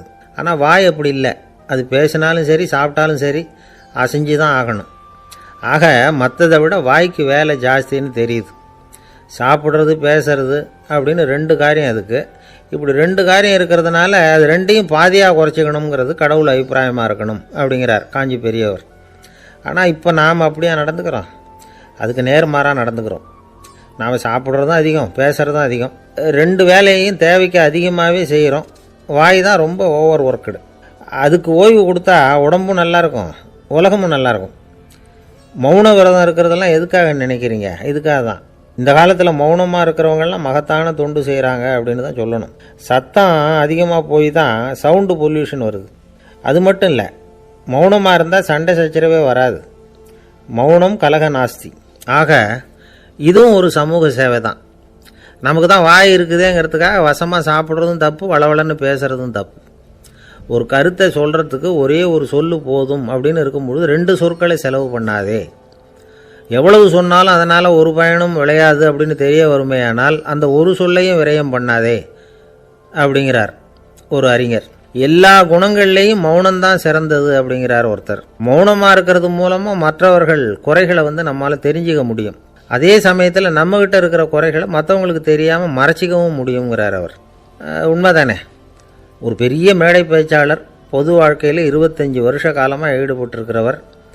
அவர் மனைவி ஒரு நாள் சொன்னாங்க, எங்கள் வீட்டுக்காரர் 25 வருஷ காலமாக பொது வாழ்வில் ஈடுபட்டிருந்தா கூட இந்த மாதம் 10ஆம் தேதியிலிருந்து தான் மக்களுக்கு சேவை செய்ய ஆரம்பிச்சிருக்கார் அப்படின்னு நாங்கள் ரொம்ப பெருமையாக. 10ஆம் தேதிக்கு அப்படி என்ன விசேஷம் அப்படின்னு கேட்டோம். அன்னையிலேருந்து தான் அவர் மேடையில் பேசுகிறத நிறுத்தினார் அப்படின்னாங்க அந்த அம்மா. ஒரு நண்பர் அவசரமாக என்கிட்ட ஓடி வந்தார். அப்புறம் சொன்னார், என்னால் நம்பவே முடியல சார், என் பையனை அப்படி அப்படின்னு சொல்லி ஆச்சரியப்பட்டார். உங்கள் பையன் அப்படி என்ன தான் செஞ்சுட்டான் அப்படின்னு கேட்டேன். என்னால் முடியாத ஒரு காரியத்தை அவன் செஞ்சுட்டான் சார் அப்படின்னார். அது என்னன்னு தான் சொல்லுங்களேன். என்ன 5ஆவது வகுப்பில் அவன் ஒரே தடவையில் தேறிட்டான் சார், அதாவது ஒரே அட்டம்ப்டில் பாஸ் ஆகிருக்கான் அப்படின்னார் மூச்சு வாங்க. கஷ்டப்பட்டு பரீட்சை எழுதுனது அவன், இவருக்கு ஏன் மூச்சு வாங்குது? நம்மால் செய்ய முடியாத ஒரு காரியத்தை இன்னொருத்தர் செய்யும் பொழுது அது நமக்கு ஆச்சரியமாக இருக்குது. சர்க்கஸ் பார்க்குறோம், ஒருத்தர் அந்த இடத்துல தொங்குறார், அது நமக்கு ஆச்சரியம். ஏன்னா அது நம்மால் முடியாத காரியம். நம்மால் முடியாத ஒன்றை அடுத்தவர் எளிதாக செய்யும் பொழுது நாம் மருள்வது இயற்கை. இதை தான் தொல்காப்பியம் மருட்கை அப்படின்னு சொல்லுது. இந்த வியப்பு இருக்குதே, இது 4 வகையில் ஏற்படுறதாக தொல்காப்பியம் சொல்லுது. அது என்ன 4 வகை? முதல் வகை எப்படின்னா புதுமையான அரிய செயல்களை செய்கிறது. 2வது வகை என்னன்னா பெரும் செயல்களை செய்கிறது. 3வது வகை என்னன்னா மிக நுட்பமான செயல்களை செய்கிறது. 4வது வகை என்னன்னா ஆக்கம் தரும் செயல்களை செய்கிறது. புதுமை, பெருமை, சிறுமை, ஆக்கமோடு மதினம் சாலா மருட்கை 4 அப்படிங்கிறது தொல்காப்பியம். இன்னைக்கு விஞ்ஞானம் புதுசு புதுசாக எதையோ கண்டுபிடிக்குது. ஆரம்பத்தில் அது ஆச்சரியமாக இருக்குது, அப்புறம் அது நமக்கு பழகி போடுது. வானொலி பெட்டி புதுசாக வந்தப்போ ஒரு பெட்டி பேசுதுங்கிறது எவ்வளோ பெரிய ஆச்சரியம். இப்போ யாரும் அதை ஆச்சரியமாக பார்க்கறதில்ல. மதினம் சாலா மருட்கை அப்படின்னு ஒரு சொற்றொடர் வருது பாருங்க, அதில் கருத்தாழம் உண்டு. எதை பற்றியும் போதுமான அளவு புரிந்து கொள்ளாத போது ஒருத்தர் ஆச்சரியப்படுறார். புரிந்து கொண்ட பிறகு ஆச்சரியம் மறைஞ்சு போடுது. மிக நுட்பமான செயல்களும் நம்ம ஆச்சரியப்பட வைக்கும். ஒரு அரிசியில் ஒரு திருக்குறள் எழுதி காட்டுறாங்க, ஒரு முட்டை ஓட்டுக்குள்ளே ஓவியம் தீட்டி காட்டுறாங்க. கருங்கல் சிற்பங்களில் எவ்வளவு நுட்பமான வேலைப்பாடுகளை எல்லாம் பார்த்து ஆச்சரியப்படுறோம். இது மாதிரி ஆக்கப்பூர்வமான அரிய செயல்களை செய்கிறது கூட வியப்பை உண்டு பண்ணும். குப்பை கூலங்களை கூட வாழ்க்கைக்கு பயன்படுகிற பொருளாக மாற்றுகிறவர்கள் இருக்காங்க, அவர்களுடைய செயல் வியப்பு அளிக்குது. இடைக்காட்டு சித்தர் பாடின 30 நூலில் வர்ற ஒரு பாடல், ஆற்றல் பிறர் அறிதலின் அகம் கிளர்வு உறுதலின் கற்று அறி பாணர் கழுமிய கோடலின் தோற்றம் உருகவே போற்றல் சால் வியப்பே. ஒருத்தருடைய ஆற்றல் தெரியாமல் இருந்தது, அவருடைய அரிய செயலை பார்க்கும் பொழுது வியப்பாக இருந்தது, மனசுக்குள்ள கிளர்ச்சி. பாவலர்கள் இவர்களுடைய புகழை பாடி மற்றவர்களும் தெரிந்து கொள்ளுமாறு செய்கிறார்கள் அப்படிங்கிறது தான் ஒரு யதார்த்தமான உண்மை. ஆக எல்லா வகையிலும் மக்கள் தங்களுடைய வாழ்க்கையில் முன்னேறுவதற்கான வழிகாட்டுகிற ஒரு மெய்ப்பாடு தான் வியப்புங்கிறது. இந்த காலத்தில் நம்ம எப்படியெல்லாம் ஆச்சரியப்பட வைக்கிறாங்க. ஒரு ஆளை பிடிச்சி ஜெயிலில் கொண்டு வந்தாங்க. ஜெயில் அதிகாரி அவனை ரொம்ப ஆச்சரியமாக பார்த்தாரான். இவன் கேட்டான், ஏன் சார் அப்படி பார்க்குறீங்க, நான் இப்போ இங்கே வர்றது உங்களுக்கு ஆச்சரியமாக இருக்குதா அப்படின்னு கேட்டிருக்கான். இதுக்கு ஜெயில் அதிகாரி சொல்லியிருக்கார், நீ இப்போ இங்கே வந்ததில் எனக்கு ஒன்றும் ஆச்சரியம் இல்லைப்பா, ஏற்கனவே நீ இங்கேருந்து விடுதலையாகி போய் 6 மாதம் ஆச்சு, இவ்வளவு லேட்டாக வர்றியே அதுதான் எனக்கு ஆச்சரியமாக இருக்குது அப்படின்னாராம். ஒருத்தர் ஒரு தவறு செஞ்சு விடுறாருன்னு வச்சுக்கோங்க, உடனே நீ செஞ்சது தவறு அப்படின்னு சொல்கிறது ஒரு வகை. அதுக்கு பதிலாக எது சரின்னு அவர் புரிந்து கொள்ள உதவி செய்கிறது இன்னொரு வகை. இந்த 2வது வகை இருக்கு பாருங்க, நிர்வாக இயலில் இது ரொம்ப முக்கியம். அலுவலகத்தில் வேலை பார்க்குற ஒருத்தர் முக்கியமாக தெரிஞ்சுக்க வேண்டியது என்ன தெரியுமா? சக ஊழியர்கள்கிட்ட எப்படி பழகணும், மேலதிகாரிகள்கிட்ட எப்படி பழகணும், தனக்கு கீழே வேலை செய்கிறவங்க கிட்ட எப்படி பழகணும், வாடிக்கையாளர்கள்கிட்ட எப்படி பழகணும், இவங்க எல்லார்கிட்டையும் செம்மையான உறவை ஏற்படுத்திக்கிறது எப்படி, இதையெல்லாம் சொல்லிக் கொடுக்குற பாடம் தான் இன்டர் பர்சனல் ஸ்கில், திறமையான உறவு அப்படிங்கிறது. எந்த வேலையில் இருந்தாலும் சரி, இந்த உறவுகளை வளர்க்கும் திறன் உள்ளவங்க சீக்கிரம் முன்னுக்கு வந்துடுறாங்க. மற்றவங்க கிட்ட உறவை பலப்படுத்திக்கிறது எப்படி அப்படின்னு தெரிஞ்சுக்கிட்டோம்னா எந்த ஒரு தடையையும் சுலபமாக தாண்டி செய்கிற தொழிலில் முன்னுக்கு வந்துடலாம். ஹார்வர்டு பல்கலைக்கழகத்தில் ஒரு கணக்கெடுப்பு பண்ணி பார்த்தாங்களாம். பார்க்குற வேலையில் எது மாதிரி குணாதிசயம் உள்ளவங்க வேகமாக முன்னுக்கு வர்றாங்க அப்படின்னு தெரிஞ்சுக்கிறதுக்காக இந்த கணக்கெடுப்பு. வெவ்வேறு துறையில் வேகமாக முன்னுக்கு வந்திருக்கிற பல பேரை சந்தித்து இந்த சர்வேயை நடத்தியிருக்கிறாங்க. அவங்க கண்டுபிடிச்சி சொல்லியிருக்கிற உண்மை என்ன தெரியுமா? ஒருத்தர் ஒரு வேலையில் இருந்தால் அது சம்பந்தப்பட்ட சப்ஜெக்ட் பற்றிய அறிவு 35% இருந்தால் போதுமா. ஆனால் உறவுகளை வளர்க்கக்கூடிய திறன், இன்டர் பர்சனல் ஸ்கில்லு 65% வேணும். இப்படி உள்ளவங்க சீக்கிரம் முன்னுக்கு வந்துடுறாங்களாம். அதனால் ஒருத்தருக்கு வேலை சரியாக புரியலைன்னா கூட விவரமாக மற்றவங்க கிட்ட பழகிறது எப்படின்னு புரிஞ்சால் போதும், அவர் முன்னுக்கு வந்துடலாம். அலுவலகங்களில் மட்டும் இல்லை, எல்லா இடங்கள்லையும் இது ரொம்ப முக்கியம். வீட்டுக்குள்ளேயும் இது ரொம்ப முக்கியம், வீட்டுக்கு வெளியேயும் இது முக்கியம். அடுத்தவங்க கிட்ட பழகிறது எப்படிங்கிறத தெரிஞ்சிக்காதவன் வாழ்க்கையில் முன்னேற முடியாது. இன்னைக்கு ஆயுதங்களால் காயப்படுத்தி கொள்ளுகிறவர்களை விட வார்த்தைகளால் காயப்படுத்தி கொள்ளுகிறவர்கள் தான் அதிகம். பெரியவங்க என்ன சொல்கிறாங்க தெரியுமா? நீங்கள் இந்த பூமியில் பிறந்ததன் அர்த்தம் பூர்த்தி ஆகணும்னா அடுத்தவங்களுக்கு உதவி பண்ணுங்க. அடுத்தவங்களுக்கு உதவி செய்ய முடியாவிட்டால் கூட பரவாயில்லை, ஆனால் யாரையும் புண்படுத்தி விடாதீங்க அப்படின்னு சொல்கிறாங்க. எனக்கு தெரிஞ்ச ஒருத்தர் ஒரு அலுவலகத்தில் வேலை பார்க்குறார். அவர் சொல்லுவார், எனக்கு இந்த இன்டர் பர்சனல் ஸ்கில் ரொம்ப அதிகம் சார், சக ஊழியர்கள்கிட்ட ரொம்ப சுமூகமாக நடந்துக்குவேன். என் கூட வேலை பார்க்குற ஒருத்தருக்கு ஏதாவது ஒரு கஷ்டம்னா அந்த சமயத்தில் அவர் செய்ய வேண்டிய வேலையை நான் செஞ்சிருவேன் சார் அப்படிம்பார். நான் அவர்கிட்ட சமீபத்தில் அப்படி ஏதாவது செஞ்சுருக்கீங்களா அப்படின்னு கேட்டேன். செஞ்சுருக்கேன் சார். போன வாரம் புதன்கிழமை ஆஃபீஸில் என் பக்கத்து சீட்டுக்காரருக்கு வயிற்று வலி, உடனே நான் மெடிக்கல் லீவ் போட்டுவிட்டு எங்கள் வீட்டுக்கு போயிட்டேன் சார் அப்படின்னார். ஒரு அம்மா தெருவில் உட்காந்து என்னத்தையோ தேடிட்டு இருக்கிறாங்க.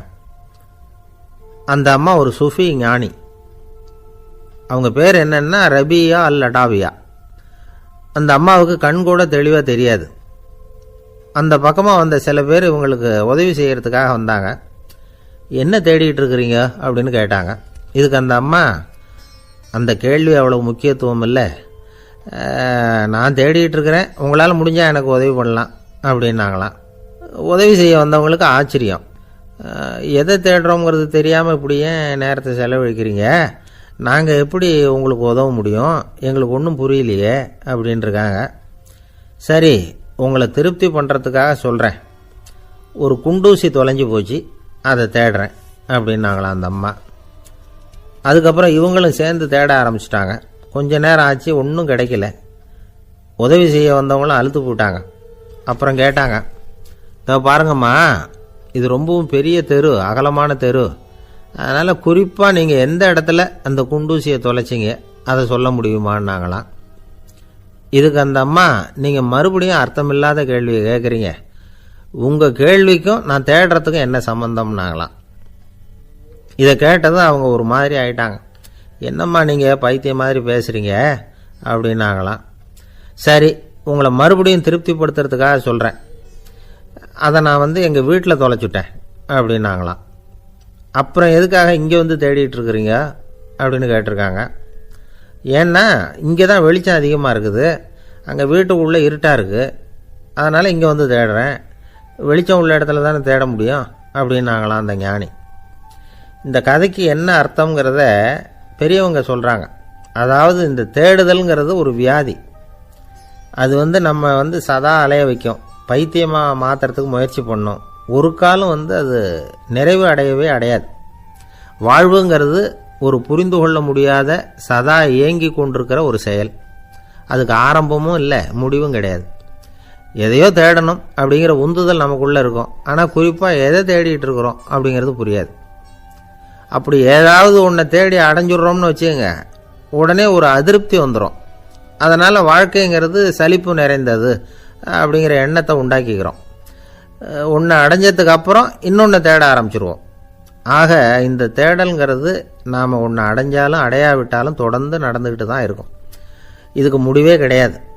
இந்த உண்மையை நாம் நல்லா புரிஞ்சுக்கணும் அப்படிங்கிறது பெரியவங்களுடைய கருத்து. ஏழையும் தேடுறான், பணக்காரனும் தேடுறான், நோயாளியும் தேடுறான், நோய் இல்லாதவனும் தேடுறான், அதிகாரம் உள்ளவனும் தேடுறான், அதிகாரம் இல்லாதவனும் தேடுறான், முட்டாளும் தேடுறான், அறிவாளியும் தேடுறான். ஆனால் யாரும் இதை தான் தேடி சாதிக்க போகிறோம், இதுதான் முடிவு அப்படின்னு திட்டவட்டமாக சொன்னதில்லை. ஒன்று அடைஞ்சதும் இன்னொன்று தேட ஆரம்பிச்சிடுறாங்க, அவ்வளோதான். அதாவது உங்களின் தேடுபவர் உங்கள் உள்ளேதான் இருக்கிறார், அவரை தேடி கண்டுபிடியுங்கள். இதுதான் ஞானிகள் நமக்கு சொல்லுகிற ஒரு ஆலோசனை. நம்மால் ஒருத்தன் ஜெயிலில் இருந்தான்.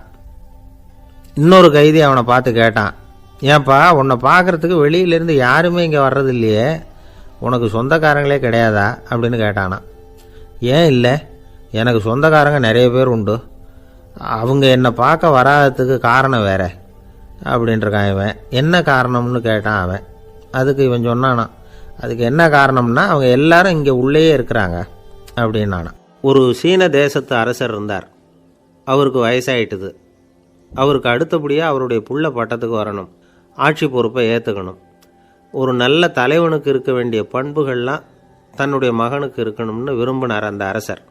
அதனால் இளவரசனை பக்கத்தில் இருந்த ஒரு குரு கிட்ட அனுப்புனார். இளவரசன் அவர்கிட்ட போய் சேர்ந்தான்.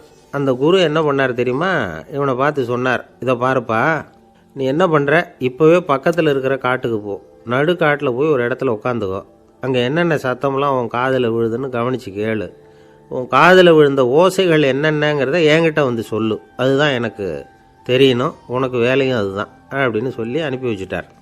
இளவரசன் காட்டுக்கு போனான். குரு சொன்னபடியே ஒரு இடத்துல உட்காந்து கவனித்து கேட்டான். அதுக்கப்புறம் குருக்கிட்ட திரும்பி வந்தான். என்னென்ன சத்தம்லாம் கேட்ட அப்படின்னு கேட்டார் குரு. குருவே, காட்டில் நான் பறவைகள் சத்தம்லாம் கேட்டேன், மிருகங்களின் ஓசையையும் கேட்டேன், இதை தவிர இடி மின்னல் மழை இதுகளோட சத்தத்தையும் கேட்டேன் அப்படின்னா. குரு யோசனை பண்ணார், நீ இன்னமும் சரியாக கேட்கல, அதனால் மறுபடியும் காட்டுக்கு போ, கொஞ்ச நாள் தங்கியிருந்து கேட்டுட்டு வா அப்படின்னார். இளவரசனுக்கு ஒன்றும் புரியல. இருந்தாலும் குருவின் கட்டளையாச்சே, மறுக்க முடியுமா? உடனே அவன் மறுபடியும் காட்டுக்கு போனான். ஒரு இடத்துல உட்காந்தான். கொஞ்ச நேரம் உன்னிப்பாக கவனித்து கேட்டான். சில நாள் கழித்து குருக்கிட்ட திரும்பி வந்தான். குருவே, இந்த தடவை சில துல்லியமான சத்தங்களை எல்லாம் கேட்டான். தேனீ பறக்கிற சத்தம், நீரோடையின் மெல்லிய ஓசை, இதெல்லாம் கேட்டேன்னா. குரு சிரிச்சார். நீ மறுபடியும் காட்டுக்கு போ, இன்னும் சில நாள் அங்கே இரு, முழுமையாக கவனமாக கேட்டுக்கிட்டு வா அப்படின்னு சொல்லி அனுப்பி வச்சுட்டார். இளவரசனுக்கு குழப்பம் அதிகமாயிட்டுது. ஒன்றுமே புரியல. மறுபடியும் காட்டுக்கு போனான். மௌனமாக ஒரு இடத்துல உட்காந்துட்டான். அப்படியே தியானத்தில் ஆழ்ந்துட்டான். சில நாளில் அவனுக்கு இதுவரை கேட்காத ஓசைகள்லாம் கேட்க ஆரம்பிச்சிட்டுது. இதைத்தான் நான் கேட்கணும்னு என்னுடைய குரு எதிர்பார்த்துருக்கிறாருங்கிறத புரிஞ்சுக்கிட்டான். உடனே குரு கிட்ட ஓடனான். குருவே, இந்த தடவை காதுகளுக்கு கேட்க முடியாத சில ஓசைகளை கூட என்னால் உணர முடிஞ்சுது.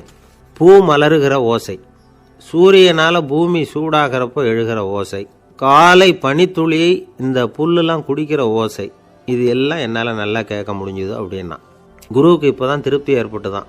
இளவரசனை பார்த்து சொன்னார், இதை பாருப்பா, இப்போ தான் நாட்டை ஆளுகிற தகுதி உனக்கு வந்திருக்குது அப்படின்னு சொல்லி அதுக்கு விளக்கமும் கொடுத்தாராம். எந்த அரசன் தன்னுடைய மக்களின் இதயம் பேசுகிற மௌன மொழியை, மௌன வார்த்தைகளை கேட்குறானோ அவன்தான் ஆள தகுதி உள்ளவன். எந்த அரசன் தன்னுடைய மக்களின் உணர்ச்சிகளை உண்மையாக உணர்றானோ அவன்தான் முதன்மையான அரசன். போலி வார்த்தைகளை மட்டும் கேட்டுட்டு பல மௌன ராகங்களை காதில் வாங்கிக்காதவன் அரசனே இல்லை. எந்த நாட்டில் எப்போ ஒரு அரசன் தன்னுடைய மக்களின் உணர்ச்சிகளை கேட்க மறுக்கிறானோ அன்னையிலிருந்தே அந்த நாடு அழிய தொடங்குது அப்படின்னு அர்த்தம். இதுதான் அந்த குரு இளவரசனுக்கு போதிச்சது. வாயால் பேசுறத மட்டும் கேட்டு ஏமாறக்கூடாது, உணர்ச்சிகளையும் கேட்கறதுல தான் மனப்பக்குவம் உண்டாகும். மக்கள் உணர்ச்சிகளை புரிந்து கொள்ளாத அரசர்கள் நீடிச்சிருக்க முடியாது. அது மாதிரி நாடுகளில் அடிக்கடி குழப்பம் தான் உண்டாகும். அப்படி இருந்தால் அடிக்கடி ஆட்சி மாறிக்கிட்டு இருக்கும். அப்படிப்பட்ட ஒரு தேசம், அங்கே ஒரு சிறைச்சாலையில் 3 கைதிகள் பேசிக்கிட்டு இருந்தாங்க. ஒருத்தன் சொன்னான், நான் இந்த நாட்டு ராஜாவை எதிர்த்து பேசிக்கிட்டு இருந்தேன், அதனால் என்னை பிடிச்சி கொண்டாந்து இங்கே போட்டுட்டாங்க அப்படின்னா ஒருத்தன். இன்னொருத்தன் சொன்னான், நான் இந்த நாட்டு ராஜாவை ஆதரித்து பேசிக்கிட்டு இருந்தேன், அதனால் என்னை பிடிச்சி கொண்டாந்து இங்கே தள்ளிவிட்டாங்க அப்படின்னா. அது சரி, நீ என்ன தப்பு பண்ண அப்படின்னு சொல்லி 3வது ஆளை பார்த்து இவங்க கேட்டாங்க. அதுக்கு அந்த ஆள் சொல்கிறான், நான் தான் இந்த நாட்டு ராஜா அப்படின்னானா. ஒரு ஆசாமி வேகமாக ஓடிக்கிட்டு இருந்தான். ஏன் இப்படி ஓடுறேன்னு கேட்டார் இன்னொருத்தர். அங்கே ஒரு ஆள் அடிபட்டு கிடக்கிறான், அதை பார்த்தேன், உடனே ஓடுறேன்னா. எங்கேன்னு கேட்டார். ஆஸ்பத்திரிக்குன்னா. ஒரு ஆள் அடிபட்டு கிடக்கிறத பார்த்தா உடனடியாக நாம் செய்ய வேண்டியது முதல் உதவி, அதுக்கப்புறம் தான் ஆஸ்பத்திரி. இன்றைக்கி விபத்துங்கிறது சர்வசாதாரணமாக நடந்துக்கிட்டு இருக்குது. வாகன விபத்து, வெடிகுண்டு விபத்து, தீ விபத்து, கட்டடம் சரியறது, பூகம்பம், இப்படி நிறைய நடக்குது. ஒரு விபத்தை பார்த்துட்டா நம்மளில் பல பேர் நமக்கு என்னத்துக்கு வம்புன்னு ஒதுங்கி போயிடுறதும் உண்டு. சில பேர் துணிஞ்சு கிட்ட போய் உதவி செய்கிறதும் உண்டு. அப்படி உதவி செய்ய நினைக்கிறவங்களுக்கு உபயோகப்படுற தகவல் இது. விபத்தில் காயமடைஞ்சவங்களை 3 பிரிவாக பிரிக்கலாமா. முதல் வகை கொஞ்சம் சீரியஸானது, உயிருக்கு உடனே ஆபத்து தரக்கூடியது. மூளை காயம், முகம், கழுத்து காயங்கள், இருதயம், நுரையீரல் காயங்கள், வயத்தில் உள்ளுறுப்பு காயங்கள், அதிகப்படியான இரத்தப்போக்கு, இதனால எல்லாம் பாதிக்கப்பட்டிருந்தால் அது முதல் வகை அப்படின்னு நாமளே மனசுக்குள்ளே முடிவு பண்ணிக்கணும். இவங்களுக்கெல்லாம் உடனடியாக முதல் உதவி கொடுக்கணும். தாமதப்படுத்தாமல் ஆஸ்பத்திரிக்கு கொண்டுகிட்டு போயிடணும். இப்படி கொஞ்சம் எச்சரிக்கையாக நடந்துக்கிட்டால் அவங்களில் பல பேரை காப்பாற்றி போடலாம். 2வது வகை எப்படின்னா, முதல் உதவி விரைவாக கிடைச்சா உயிர் பிழைக்கக்கூடிய மார்பு காயங்கள், கைகால் எலும்பு முறிவு, இடுப்பு முதுகெலும்பு காயம், சீரான இரத்த சேதம், இப்படிப்பட்டவங்களை 2வது வகையாக பிரிக்கணும். ஆபத்து இல்லாத சிராய்ப்புகள், சிறு காயங்கள், இரத்த உறைவுகள், இதனால் பாதிக்கப்படுறவங்க 3வது வகை. ஒருத்தர் தலையில் அடிபட்டு நினைவு விழுந்துட்டாருன்னு வச்சுக்கோங்க, அவருக்கு வாந்தி வர்றதுனால புறையேறி மூச்சு அடைப்பு உண்டாகும். இப்படி ஆகாமல் இருக்கிறதுக்காக தலையை ஒரு பக்கமாக சாய்ச்சி வைக்கலாம். நாடி துடிப்பையும் இதய துடிப்பையும் தொட்டு பார்க்கணும். அது குறைஞ்சிருந்தாலும் சரி, நின்று இருந்தாலும் சரி, அவர் மார்பை நிமிஷத்துக்கு 80 தடவை உள்ளங்கையால் அழுத்தி இதய துடிப்பை மீட்கிறதுக்கு உதவி பண்ணணும். கழுத்தில் காயம்பட்டாலும் ஆபத்து அதிகம். கழுத்துக்கு அடியில் ஒரு துண்டை மடித்து வைக்கலாம். 2 பக்கமும் சின்ன தலையணை அல்லது துணி மடிப்புகளை வச்சு கழுத்தை அதிகமாக அசையாமல் பார்த்துக்கலாம். முதுகெலும்பு முறிஞ்சிருக்குமோ அப்படிங்கிற சந்தேகம் இருந்ததுன்னா அவரை அதிகமாக அசைய விடக்கூடாது. அதிகமாக அசைஞ்சால் தண்டு இடத்துல பாதிப்பு ஏற்பட்டு கைகால் விளங்காமல் போயிடும். அவரை ஒரு கனமான போர்வை இல்லைன்னா பாயில் படுக்க வச்சு 4 பேர் மெதுவாக தூக்கி மருத்துவ உதவிக்கு அனுப்பி வைக்கலாம். கையெலும்பு முறிஞ்சிருந்தா முறிஞ்ச பாகத்தை உடம்போட சேர்த்து அசையாமல் கட்டி போடலாம். கால் எலும்பு முறிஞ்சிருந்தா மற்ற காலோட சேர்த்து கட்டி போடலாம். முறிஞ்ச பாகம் தொங்காமல் பார்த்துக்கணும், அப்போ தான் வீக்கம் உண்டாகாமல் இருக்கும். வெட்டு காயம், குண்டடிப்பட்ட காயம், இதிலெல்லாம் ரத்தப்போக்கு அதிகமாக இருக்கும். ரத்தம் வெளியேற ஆபத்து அதிகம். சுத்தமான துணியை பல மடிப்புகளை மடித்து காயத்தின் மேலே வச்சு அழுத்தமாக ஒரு 10 நிமிஷம் பிடிச்சிக்கணும். ரத்தம் நின்ன உடனே காயத்துக்கு கட்டு போடலாம். சில சமயம் காயம்பட்ட பாகத்தை உயரமாக தூக்கி பிடிச்சிக்கிட்டா தான் ரத்த கசிவு நிற்கும். இந்த விவரங்களையெல்லாம் கொஞ்சம் மனசில் வாங்கி வச்சுக்கிட்டோம்னா சமயத்தில் உதவும். ஏன்னா இந்த காலத்தில் விபத்து எந்த ரூபத்தில் எப்போ வரும்னு யூகிக்கவே முடியல. நண்பர் ஒருத்தர் சொன்னார், நேற்றுக்கு பாருங்கள் சார், என் கண்ணு முன்னாடியே ஒரு சின்ன விபத்து நடந்ததுன்னார். என்னன்னு விசாரித்தோம். ஒரு பஸ்ஸில் வந்துக்கிட்டு இருந்தேன். அந்த பஸ்ஸில் பின்பக்கம் படி ஓரமாக நின்றுக்கிட்டு இருந்த ஒருத்தர் ரோட்டில் விழுந்துட்டார். டிரைவர் அதை கவனிக்கலை, நிறுத்தாமல் அவர் பாட்டுக்கு போகிறாருன்னார். கண்டக்டர் உடனே விசில் கொடுத்து பஸ்ஸை நிறுத்த வேண்டியது தானே அப்படின்னோம். அதுதான் சார் முடியாமல் போச்சுன்னார் அவர். ஏன்னு கேட்டாங்க. தவறி கீழே விழுந்ததே அந்த கண்டக்டர் தான் சார் அப்படிங்கிறார். ஒரு நண்பர், அவர்கிட்ட பேசிக்கிட்டு இருந்தேன். மனித உறவுகள் பற்றி அவர் சொல்லிகிட்டு இருந்தார். அமெரிக்காவில் தந்தை மகன் உறவு எப்படி இருக்குது அப்படிங்கிறத விளக்கிறதுக்கு அவர் ஒரு கதையை சொன்னார். ஒரு அப்பா பகல் பூராவும் அலுவலகத்தில் வேலை, ஓடி ஆடி உழைச்சிக்கிட்டு களைச்சி போய் ராத்திரி 10 மணிக்கு மேலே வீடு திரும்பினான். வீட்டு வாசலில் அவரோட மகன் காத்துக்கிட்டு இருக்கிறான். இன்னமும் தூங்கலை. அப்பாவை வாசல்லையே தடுத்து நிறுத்தி, அப்பா உனக்கு சம்பளம் எவ்வளவு அப்படின்னு கேட்குறான். ஏற்கனவே ஆஃபீஸு பிரச்சனைகளால் அலுத்து போய் திரும்புகிற அப்பாவுக்கு கோவம் வந்துடுது. என்னடா இப்படிலாம் கேளுன்னு உங்கள் அம்மா உனக்கு சொல்லி கொடுத்தாளா அப்படின்னு சொல்லிவிட்டு உள்ளே போய் சட்டையை கட்டி மாட்டிவிட்டு குளிச்சுவிட்டு மறுபடியும் வெளியில் வந்து உடையை மாற்றுகிற சமயம் அப்போ மறுபடியும் மகன் உள்ளே வந்து நிற்கிறான் அவர் முன்னாடியே. அப்பா உனக்கு எவ்வளவு சம்பளங்கிறான் மறுபடியும். அப்பாவுக்கு எரிச்சல் அதிகமாகிட்டுது. மணிக்கு $20 போதுமா அப்படின்னார். அப்படின்னா எனக்கு ஒரு $10 தர முடியுமான்னா மகன். இதுக்கு தான் என் சம்பளம் எவ்வளவுன்னு கேட்டியா? 2ஆம் வகுப்பு படிக்கிற உனக்கு எதுக்குடா $10 அப்படின்னு கத்திவிட்டு தொலைக்காட்சி பெட்டியின் முன்னாடி போய் உட்காந்துக்கிட்டு ஏதோ நிகழ்ச்சியை பார்க்க ஆரம்பிச்சிட்டார். கொஞ்ச நேரம் கழித்து மறுபடியும் மகன் வந்து நிற்கிறான். அப்பா ப்ளீஸ் எனக்கு ஒரு $10 கொடுக்க முடியுமா? மகனுடைய கண்களில் கண்ணீர். என்னடா அவன் கண்ணீரை காட்டி காரியம் சாதிக்கலாம்னு பார்க்குறியா? ஒரு காசு கூட கொடுக்க மாட்டான் போ அப்படின்னு விரட்டி விட்டான். மகன் கண்ணீரை தொடச்சிக்கிட்டே கண்ணை தொடச்சிக்கிட்டு பேசாமல் போய் படுத்துக்கிட்டானா. கொஞ்ச நேரம் ஆச்சு. அப்பாவோட கோபம் கொஞ்சம் கொஞ்சமாக குறைஞ்சிது. பிள்ளைகிட்ட கோபமாக கத்துனது தப்பு தாங்கிறது புரிஞ்சுது அவனுக்கு. எழுந்திரிச்சு போனான், படுக்கை இறக்கி போனான். மகனை பார்த்தான். அவன் தலையணையை கட்டி பிடிச்சிக்கிட்டு அழுதுகிட்டு இருக்கிறான். அவனை மெல்ல நெருங்கி அவங்ககிட்ட எதமாக பேசுறதுக்கு ஆரம்பித்தானான். எதுக்குடா உனக்கு $10 பள்ளிக்கூடத்தில் கேட்டாங்களா அப்படின்னு கேட்டானான். மகன் சொல்லியிருக்கான், இல்லை டாடி, உனக்கு 1 மணி நேரம் சம்பளம் $20ன்னு சொன்னேன். நீ ஏற்கனவே எனக்கு கொடுத்த பாக்கெட் மணி $10 என்கிட்ட இருக்குது. இப்போ நீ இன்னொரு $10 கொடுத்தீங்கன்னா அதையும் சேர்த்து $20 ஆகிடும். அந்த $20 நான் உனக்கு கொடுத்துருவேன். அப்படி கொடுத்தா நீ என் கூட 1 மணி நேரம் செலவழிப்ப இல்லையா? அதுக்காக தான் $10 கேட்டேன் அப்படின்னு சொன்னானான். அந்த அப்பா கண்ணு கலங்கி போச்சான். ஆதரவோடு தன்னுடைய மகனை கட்டி பிடிச்சி அழ ஆரம்பிச்சிட்டாராம். இதுதான் நண்பர் சொன்ன கதை. அமெரிக்கா மட்டும் இல்லை, உலகம் பூராவும் இன்றைக்கி மனித உறவுகள் இப்படி தான் மாறிட்டு இருக்கு. பெரியவர்கள் அறிவுரை என்ன தெரியுமா? உங்கள் குழந்தைகளிடமிருந்து குழந்தை பருவத்தை பிரித்து விடாதீர்கள் அப்படிங்கிறது தான். அதாவது இன்றைய குழந்தைகள் தங்கள் பிருந்தாவனத்தை இழந்து விடுகிறார்கள் அப்படிங்கிறது அவங்களுடைய கருத்து. இந்த நிலைக்கு நாம் காரணமாக இருந்துடக்கூடாது. குழந்தைகளோட விளையாடுவோம், குடும்பத்தோடு உறவாடுவோம் அப்படிங்கிறது தான் நம்முடைய நோக்கமாக இருக்கணும். இன்றைய உறவு முறைக்கு இன்னொரு உதாரணம் சொல்லுவாங்க. ஒருத்தர் வந்தாராம், அவர் பக்கத்தில் ஒரு சின்ன பையன். நாம் அவரை விசாரிக்கிறோம், யார் இந்த பையன் அப்படின்னா அவர் சொல்கிறார், இவன் எனக்கு தூரத்து உறவு அப்படின்னாராம்.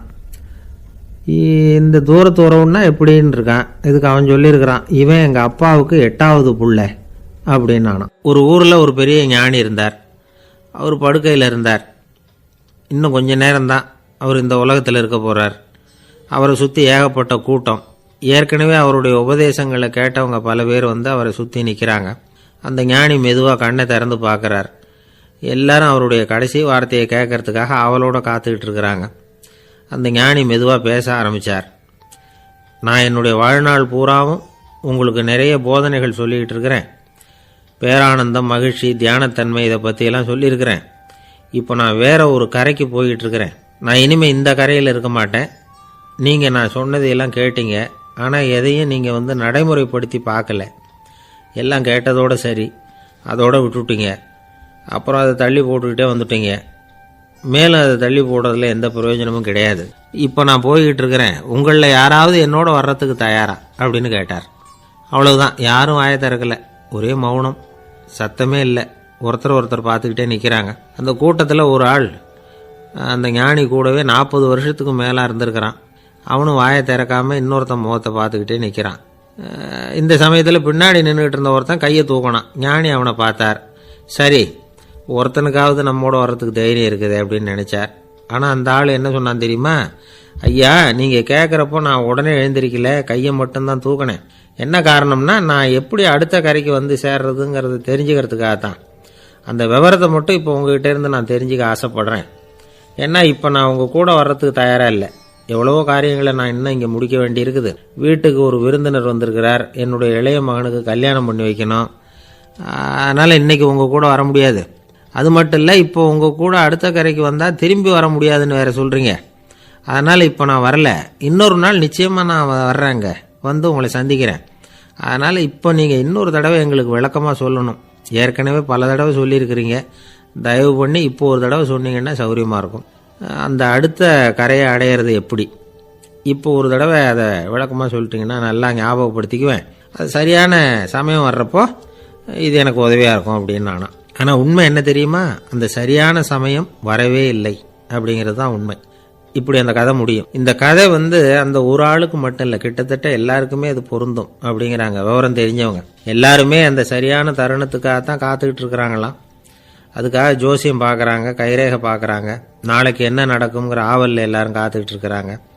ஆனால் அந்த ஒரு நாள் ஒருபோதும் வரப்போகிறதில்ல. நீங்கள் தள்ளி போடுறதுக்காக பல அர்த்தமில்லாத காரணங்களை தேடுறீங்க அப்படிங்கிறார் ஒரு ஞானி.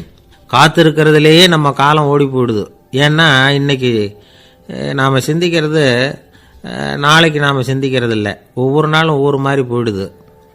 நாளைக்கு மறுநாளை பற்றியே சிந்திக்கிறோம். இப்படியே அது பாட்டுக்கு போயிடும். கரையை தொட்டு பார்க்குறது எப்போ? இதுதான் கேள்வி.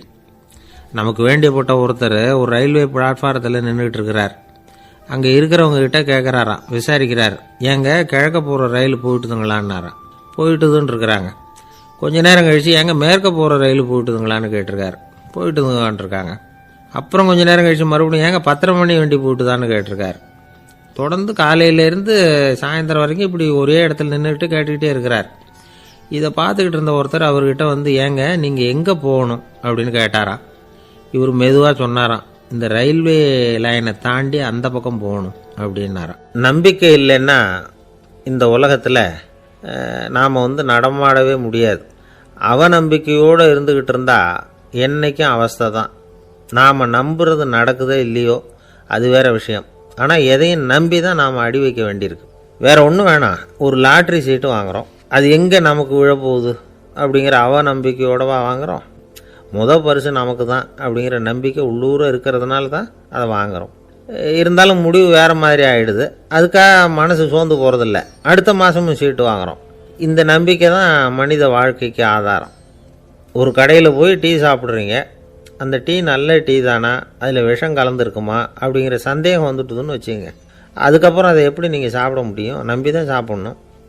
ரயில் ஒழுங்காக போய் சேருங்கிற நம்பிக்கை இருக்கிறதுனால தான் அதில் ஏறி உட்காடுறோம். லெட்டர் ஒழுங்காக போய் சேருங்கிற நம்பிக்கை இருக்கிறதுனால தான் பெட்டியில் போடுறோம். சரி, நம்ம கதையெல்லாம் நம்மளோட இருக்கட்டும்.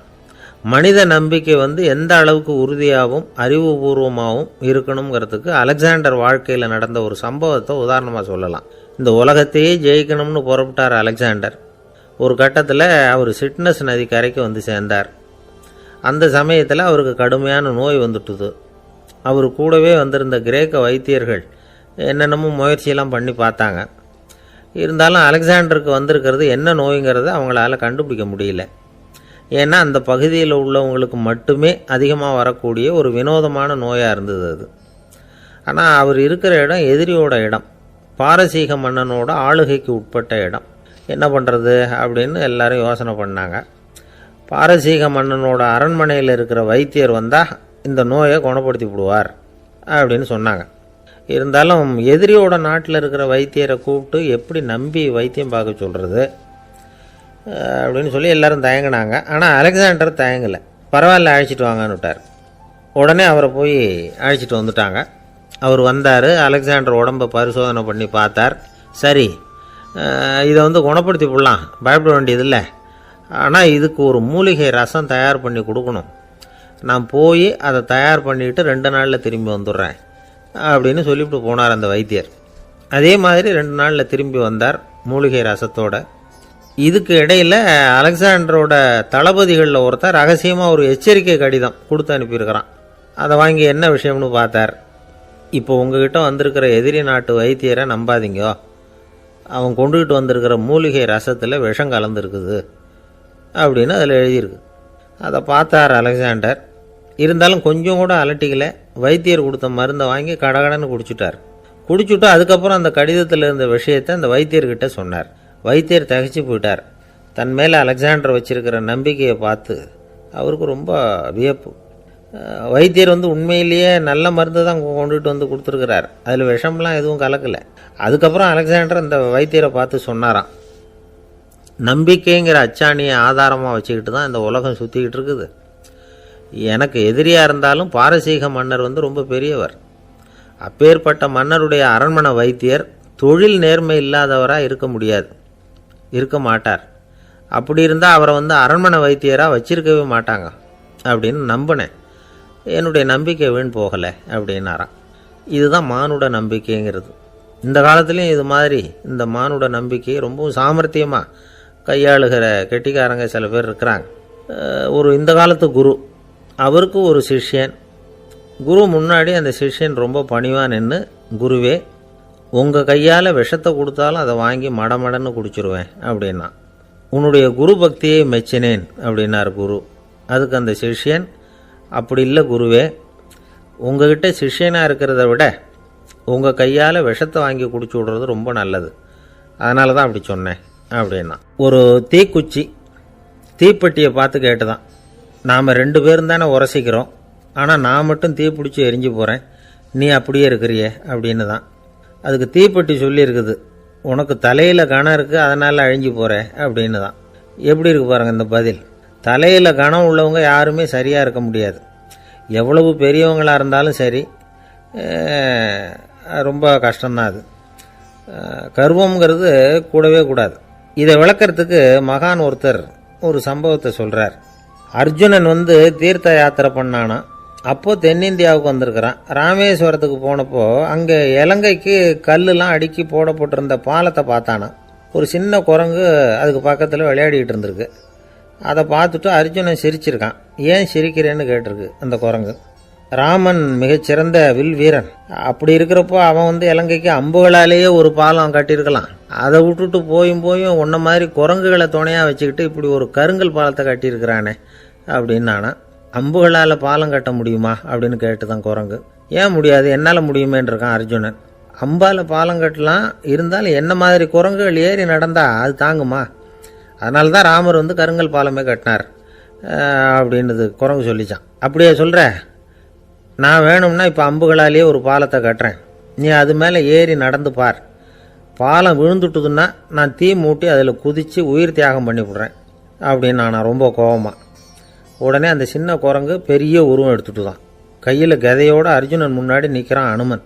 பார்த்தா, என்னுடைய தலைவர் ராமரையா இழிவாக பேசுகிற, நீ இப்போ பாலம் கட்டு, நான் என்னுடைய பலத்தை காட்டுறேன் அப்படின்னா அனுமன். அர்ஜுனன் தன்னுடைய காண்டிபத்தை எடுக்கிறான், சரமாரியாக அம்புகளை விடுறான். அதெல்லாம் ஒன்றோட ஒன்று கோத்துக்கிட்டு அப்படியே பாலம் மாதிரி நிற்கிது. அர்ஜுனன் தலை நிமிர்ந்து நின்னான். அனுமன் உயர கிளம்பி அங்கேருந்து பாலத்தில் பொத்துன்னு இறங்கினான். பாலம் அப்படியே நொறுங்கி போச்சு தூள் தூளாக. என்ன அர்ஜுனா, இப்போ என்ன செய்ய போகிற அப்படின்னா ஏளனமா. அர்ஜுனன் தலையை தொங்க போட்டுக்கிட்டான். சொன்னபடி தீ மூட்டி அதில் குதிக்கிறதுக்காக 3 தடவை சுற்றி வந்தான். அப்போது கிருஷ்ணர் அங்கே வந்தார். என்ன அர்ஜுனா, என்ன நடக்குது, என்ன இது அப்படின்னு ஒன்றும் தெரியாத மாதிரி கேட்டார். அர்ஜுனன் வாயை திறக்கிறதுக்கு முன்னாடி அனுமன் வாயை திறந்தான், நடந்ததை சொன்னான். அர்ஜுனன் சவால் விட்டபடி உயிர் திறந்தே ஆகணும்னா அனுமன். கிருஷ்ணர் யோசனை பண்ணார். நல்லது, இந்த சவால் விட்டதுக்கும் நடந்ததுக்கும் யார் சாட்சி? பெரிய ஒருத்தரை சாட்சியாக வச்சுக்கிட்டல்லவா நீங்கள் இந்த போட்டியை நடத்தியிருக்கணும் அப்படின்னார். அதனால் என்ன, இப்போ மறுபடியும் அந்த போட்டியை நடத்தி விட்டா போச்சு, என்னால் அந்த அம்பு பாலத்தை நொறுக்க முடியாதா அப்படின்னா அனுமன். சரி, இப்போ மறுபடியும் அது நடக்கட்டும்னார் கிருஷ்ணர். அர்ஜுனன் அம்பு பாலம் அமைச்சான். அனுமன் ஏறி குதிச்சான். பாலம் அசைஞ்சு கொடுக்கவே இல்லை, அவ்வளோ உறுதியாக இருக்குது. இப்போ அனுமன் தலையை குனிஞ்சிக்கிட்டான். அர்ஜுனன் நன்றியோடு நிமிர்ந்து பார்த்தான். கிருஷ்ணருடைய தோள்கள்லேயும் முதுகள்லேயும் ரத்தம். என்ன சுவாமி, என்ன நடந்ததுன்னு நான் பதறி போய், உன் அம்பு பாலத்தை நான் தான் மூட்டு கொடுத்து தாங்கிக்கிட்டு இருந்தேன். அனுமன் குதிச்சப்போ என் மேலே ஏற்பட்ட காயங்கள் இவை. பின்ன உன்னுடைய அம்பு பலத்தினாலேயா பாலம் நின்றுதுன்னு நினைக்கிற அப்படின்னாராம். முதல்ல அர்ஜுனன் அப்புறம் அனுமன் 2 பேருக்குமே கர்வ பங்கம் ஆயிட்டு தான். அதாவது அவங்கக்கிட்ட இருந்த கர்வம் போயிட்டுது. யாராக இருந்தாலும் கர்வம் கூடாதுங்கிறத இதிலேருந்து நாம் புரிஞ்சுக்கணும். இந்த காலத்தில் நாமெல்லாம் எந்த விஷயத்துக்கெல்லாம் கர்வப்பட்டுருக்கோம் தெரியுமா? 2 பெண்கள் தங்களுடைய கணவன்மார்களை பற்றி ரொம்ப பெருமையாக பேசிக்கிட்டாங்களாம். அதில் ஒரு அம்மா சொல்லியிருக்கு, என் வீட்டுக்காரர்கிட்ட எந்த சப்ஜெக்ட் கொடுத்தாலும் சரி அந்த விஷயத்தை பற்றி அழகாக 1 மணி நேரம் பேசுவார் அப்படின்னாங்களாம். உடனே இன்னொரு அம்மா, அது என்ன பிரமாதம், என் வீட்டுக்காரருக்கு சப்ஜெக்டே தேவையில்லை, விஷயமே இல்லாமல் நாள் பூரா பேசிக்கிட்டு இருப்பார் அப்படின்னாங்களாம். ஒரு காடு, நல்ல மரம்லாம் செழிச்சு இருந்தது. அப்படிப்பட்ட காட்டில் ஒரு சாது இருந்தார். அவர் எப்படின்னா எப்பவும் ஒரு மரத்தடியில் உட்காந்துருப்பார்.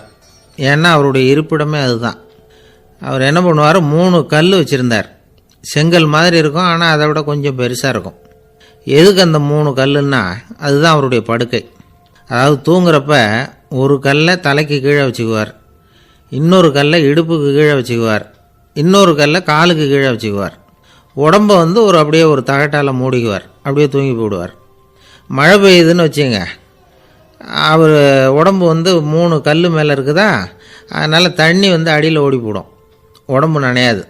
மேலே தகடு இருக்கிறதுனால மழையும் உடம்புல படாது. அவர் தூக்கமும் கிடாது, நிம்மதியாக தூங்குவார். பகலில் அந்த 3 கல்லையும் ஒரு சேர ஒரு அடுப்பு மாதிரி வச்சு அது மேலே உட்காந்துக்குவார். அதனால் பாம்பு பூச்சி எதுவும் அவரை வந்து தொந்தரவு பண்ணுறதில்ல, அது பாட்டுக்கு நடந்து போயிடும். அவர் பாட்டுக்கு நிம்மதியாக இருப்பார். யாராவது எதையாவது கொண்டுகிட்டு வந்து கொடுத்தா அதை வாங்கி சாப்பிடுவார், அவ்வளவுதான். ஒரு நாள் அந்த நாட்டு அரசன் காட்டுக்கு வேட்டையாட வந்தான். அந்த வழியாக வந்தப்போ இந்த சாது படுத்துருக்கிறத பார்த்தான், பரிதாபப்பட்டான். ஐயோ பாவம், இவர் இப்படி இந்த கல் மேலே உடம்பை வச்சுக்கிட்டு தூங்குறாரு, என்ன பாடுபடுவார், இவரை நாம் வந்து அரண்மனைக்கு அழைச்சிட்டு போய் சுகமாக நிம்மதியாக இருக்கிறதுக்கு வழி செஞ்சு கொடுப்போம், அது ரொம்ப நல்லாயிருக்கும் அப்படின்னு நினச்சான். அப்படி நினச்சிக்கிட்டே அரண்மனைக்கு வந்துட்டான். அதுக்கப்புறம் ஒரு பல்லக்கையும் 2 சேவகர்களையும் காட்டுக்கு அனுப்பி அந்த சாதுவை மெதுவாக இங்கே அழைச்சிட்டு வந்துடுங்க அப்படின்னு சொல்லி அனுப்பி வச்சான். இவங்க போய் அவர்கிட்ட விவரத்தை சொன்னாங்க. எனக்கு என்னத்துக்கு அரண்மனை வாசம் அப்படின்னார். இருந்தாலும் மன்னர் உத்தரவு, நீங்கள் அவசியம் வரணும் அப்படின்னாங்க இவங்க. சரின்னு சொல்லிவிட்டு வேறு வழி இல்லாமல் புறப்பட்டார். புறப்படும் பொழுது என்ன பண்ணார்னா, மறக்காமல் அந்த 3 கல் ஒரு தகடு அதையும் எடுத்து பல்லக்கில் வச்சுக்கிட்டார். என்னத்துக்கு இதையெல்லாம் எடுத்து வைக்கிறாரு அப்படின்னு சொல்லி அவங்க யோசனை பண்ணாங்க. இருந்தாலும் அதை பற்றி ஒன்றும் கேட்கல. பேசாமல் அவரை அழைச்சிட்டு போய் அரண்மனையில் விட்டுட்டாங்க. அரசன் ஓடி வந்தான், வரவேற்றான், அறுசுவை உணவு படைத்தான். அவர் படுக்கிறதுக்கு தங்க கட்டில், பட்டு மெத்தை, இப்படி எல்லாம் ஏற்பாடு பண்ணி வச்சான். இங்கே படுத்து ஓய்வு எடுத்துங்க அப்படின்னு சொல்லிவிட்டு அவன் பாட்டு போயிட்டான். மறுநாள் காலையில் வந்து பார்க்குறான், சாது படுத்துருக்கிறார். எப்படி தெரியுமா, அந்த பட்டு மெத்தை மேலே 3 கல்லையும் வச்சு வழக்கம் போலவே அது மேலே படுத்துருக்கிறார், அதுக்கு மேலே தகடு. அரசன் பார்த்துட்டு அதிர்ச்சி ஆயிட்டான். என்ன சுவாமி இப்படி அப்படின்னா, சாது சொன்னார், எனக்கு வந்து தேவையும் இல்லை குறையும் இல்லை, எல்லா இடத்துலையும் எனக்கு ஒரே மகிழ்ச்சி தான் அப்படின்னார். மகிழ்ச்சிங்கிறது தங்க கட்டிலேயோ பட்டு மெத்தையிலேயோ இல்லை, அது வந்து மனசில் இருக்கிற ஒரு விஷயம். உண்மையான மகிழ்ச்சிக்கு வழி வந்து மனப்பக்குவம் அப்படிங்கிறது அந்த அரசனுக்கு புரிஞ்சுதான். இந்த காலத்தில் ஒரு சாமியார், அவரை தேடி ஒரு சீடன் வந்தான். என்னாச்சு தெரியுமா, சுவாமி எனக்கு நிம்மதி வேணும், அதுக்கு என்ன வழின்னு கேட்டான். சாமியார் நிமிர்ந்து பார்த்தார். அப்புறம் சொன்னார், நீ ஏகப்பட்ட பேர்கிட்ட கடன் வாங்கியிருக்கிற, அதையெல்லாம் திருப்பி கொடுத்தா தான் உனக்கு நிம்மதி கிடைக்கும்னார். இவனுக்கு ஆச்சரியம். அது எப்படி சாமி, அவ்வளவு கரெக்டாக நான் கடன் வாங்கினதை கண்டுபிடிச்சிங்க அப்படின்னா, உனக்கு கடன் கொடுத்து சாமியாராக போனதே நான் தான்ப்பா, அதனால தான் இந்த கதிக்கு வந்தேன், என்கிட்டே வந்து நிம்மதிக்கு வழி கேட்குறிய, அதுதான்டா வேதனை அப்படின்னாராம் அவர். ஒரு குரு, இளம் சீடர்கள் எதிரில் உட்காந்துருக்கிறாங்க. குரு பாடம் நடத்திக்கிட்டு இருக்கிறார். சீடர்களுக்கு ஒரு ஆசை, அதாவது ஒரு முக்கியமான மந்திரத்தை நம்ம குருநாதர்கிட்ட இருந்து கற்றுக்கணும் அப்படிங்கிறது அவங்க ஆசை. அது என்ன மந்திரம்னா, இறந்தவரை உயிர்ப்பிக்கக்கூடிய புனித மந்திரம், அதாவது செத்தவங்களுக்கு மீண்டும் உயிர் உண்டாக்குகிற மந்திரம். குருவே தயவு பண்ணி அந்த மந்திரத்தை எங்களுக்கு உபதேசிக்கணும் அப்படின்னு கேட்டாங்க. அது ரொம்ப ஆபத்தானது, அது என்னத்துக்கு உங்களுக்கு வேண்டாமேன்னாராம் குரு. எங்களுடைய நம்பிக்கை வந்து உறுதிப்படுறதுக்காகத்தான் கேட்குறோம், வேற ஒன்றும் இல்லை அப்படின்னு நாங்களாம் சீடர்கள். பக்குவப்படாத அறிவுங்கிறது ரொம்ப ஆபத்தானது அப்படின்னாராம் குரு. இது சீடர்களுக்கு புரியல. அது எப்படிங்க பக்குவப்படாத அறிவு ஆபத்தானதுன்னு சொல்கிறீங்க, அப்படின்னா என்ன அப்படின்னு கேட்டிருக்காங்க சீடர்கள். குரு அதுக்கு விளக்கம் கொடுத்தாராம். அந்த மந்திரத்தை எப்போ பயன்படுத்தணுங்கிறது முக்கியம், அதை அறியக்கூடிய ஞானம் ஏற்படுகிற வரைக்கும் அதை தெரிஞ்சுக்காமல் இருக்கிறது தான் நல்லது, இல்லைன்னா ஆபத்துன்னாராம். ஆனால் அந்த சீடர்கள் அதை கேட்குற மாதிரி இல்லை, ரொம்ப பிடிவாதம் பண்ண ஆரம்பிச்சிட்டாங்க. சரி வாங்க சொல்கிறேன்னார் குரு. எல்லாரும் வந்தாங்க. அந்த புனித மந்திரத்தை அவங்களுக்கு ரகசியமாக உபதேசம் பண்ணார். உபதேசம் பண்ணிவிட்டு அவங்களுக்கு எச்சரிக்கையும் கொடுத்தார். இந்த மந்திரத்தை நல்லா ஆராய்ச்சி பார்த்ததுக்கு அப்புறம் தான் உச்சரிக்கணும், அவசரப்பட்டு எதுவும் செஞ்சிடக்கூடாது அப்படின்னு ஒரு தடவைக்கு பல தடவை எச்சரிக்கை கொடுத்தார். சரின்னு சொல்லிவிட்டு அவங்கெல்லாம் மந்திரத்தை கற்றுக்கிட்டு எழுந்திரிச்சு போயிட்டாங்க. ஒரு நாள் அந்த சீடர்கள் எல்லாம் மணற்பாங்கான இடத்துல அப்படியே நடந்து போயிட்டு இருக்கிறாங்க. ஒரு பாலைவன பகுதி மாதிரி ஒரு இடம். அங்கே ஒரு இடத்துல எலும்புகள் குவியலாக கிடந்தது. உடனே இந்த சீடர்கள் முன்ன பின்ன யோசிக்காம, தியானமும் பண்ணாம, அந்த மந்திரத்தோட பயனை சோதிச்சு பார்க்கணும் அப்படின்னு நினச்சிக்கிட்டு அந்த மந்திரத்தை உச்சரிக்க ஆரம்பிச்சிட்டாங்க. அவ்வளவுதான். உடனே என்னாச்சு தெரியுமா? அந்த எலும்புகள் எல்லாம் ஓநாய்களாக மாறி அவங்கள துரத்த ஆரம்பிச்சுட்டுது. சீடர்கள் எல்லாம் தலைதெறிக்க ஓட ஆரம்பிச்சிட்டாங்க. ஓநாய்களும் விடலை, அவங்கள துரத்தி பிடிச்சி கடிச்சு கொதற ஆரம்பிச்சுட்டுது. அப்போ தான் அந்த சீடர்களுக்கு குரு சொன்ன அறிவுரையோட அர்த்தம் புரிஞ்சுது. பக்குவப்படாத அறிவு ஆபத்தானது அப்படிங்கிறது. அதனால் இதிலேருந்து நாம் தெரிஞ்சுக்க வேண்டியது என்னென்னா, நாம் நம்ம அறிவை வளர்த்துக்கிட்டால் மட்டும் போதாது, அந்த அறிவை எப்போ எப்படி பயன்படுத்தணும் அப்படிங்கிற பக்குவமும் நமக்கு வரணும். அப்போ தான் வாழ்க்கை நல்லபடியாக அமையும். இல்லைன்னா இடைஞ்சல் தான். இந்த காலத்தில் சில சின்ன பிள்ளைங்களுக்கே அறிவு ரொம்ப பக்குவப்பட்டிருக்குங்கிறத உணர முடியுது. ஒரு சின்ன பையன் பள்ளிக்கூடத்தில் மார்க் லிஸ்ட் கொடுத்தாங்க, வாங்கிக்கிட்டு அவசரமாக வீட்டுக்கு ஓடினான். எதிரில் வந்த ஒருத்தர் கேட்டார், என்ன அவசரம், ஏன் இப்படி வேகமாக ஓடுறேன்னார். எங்கள் அம்மா கிட்ட அடி வாங்கணும், அதுக்காக தான் ஓடுறேன்னா. அடி வாங்கிறதுக்காக இவ்வளவு அவசரம்னார் அவர். அப்படி இல்லைங்க, நான் போகிறதுக்குள்ளே எங்கள் அப்பா வீட்டுக்கு வந்துட்டாருன்னா அவர்கிட்ட அடி வாங்க வேண்டியிருக்கும், அதை அவாய்ட் பண்ணுறதுக்காக இப்படி ஓடுறேன் அப்படின்னு நானும் அந்த பையன். ரொம்ப நாளைக்கு முன்னாடி ஒரு நாள் கோவலன் நாடகம் நடந்தது. எங்கள் மதுரையில் நடந்தது. அதில் ஒரு முக்கியமான கட்டம். கண்ணகி கிட்ட சிலம்பை வாங்கிக்கிட்டு அதை விற்கிறதுக்காக மதுரை நகருக்கு புறப்படுறான் கோவலன். அந்த சமயத்தில் கண்ணகி பாடுற மாதிரி ஒரு நாடக பாடல் நாடக ஆசிரியர் எழுதினது. அது என்ன பாட்டுன்னா, மா பாவியோர் கூடி வாழும் மதுரைக்கு மன்னா போகாதீர் என்று அப்படின்னு ஆரம்பிக்கும் அந்த பாட்டு. இதுதான் அந்த பாட்டு. இதை கண்ணகி மேடையில் பாடின உடனே கூட்டத்தில் சலசலப்பு. நம்ம ஊர்லேயே நமக்கு முன்னாடியே நின்றுக்கிட்டு மா பாவியோர் கூடி வாழும் மதுரை அப்படின்னு சொல்கிறாங்களே, என்ன தைரியம் அப்படின்னு எல்லாம் குழப்பம் பண்ண ஆரம்பிச்சிட்டாங்க. மக்கள் சத்தம் போட ஆரம்பிச்சிட்டாங்க. எதிர்ப்பு குரல் அது பாட்டுக்கு வர வர அதிகமாக போட்டுது. கொண்டுகிட்டு வா அந்த நாடக ஆசிரியரை, எழுதுனது யார் அப்படின்னு ஒரே சத்தம், கூச்சல். வேறு வழி இல்லை. மெதுவாக மேடைக்கு வந்தார் அந்த நாடக ஆசிரியர். 4 பக்கத்திலிருந்தும் கேள்வி கணைகள்.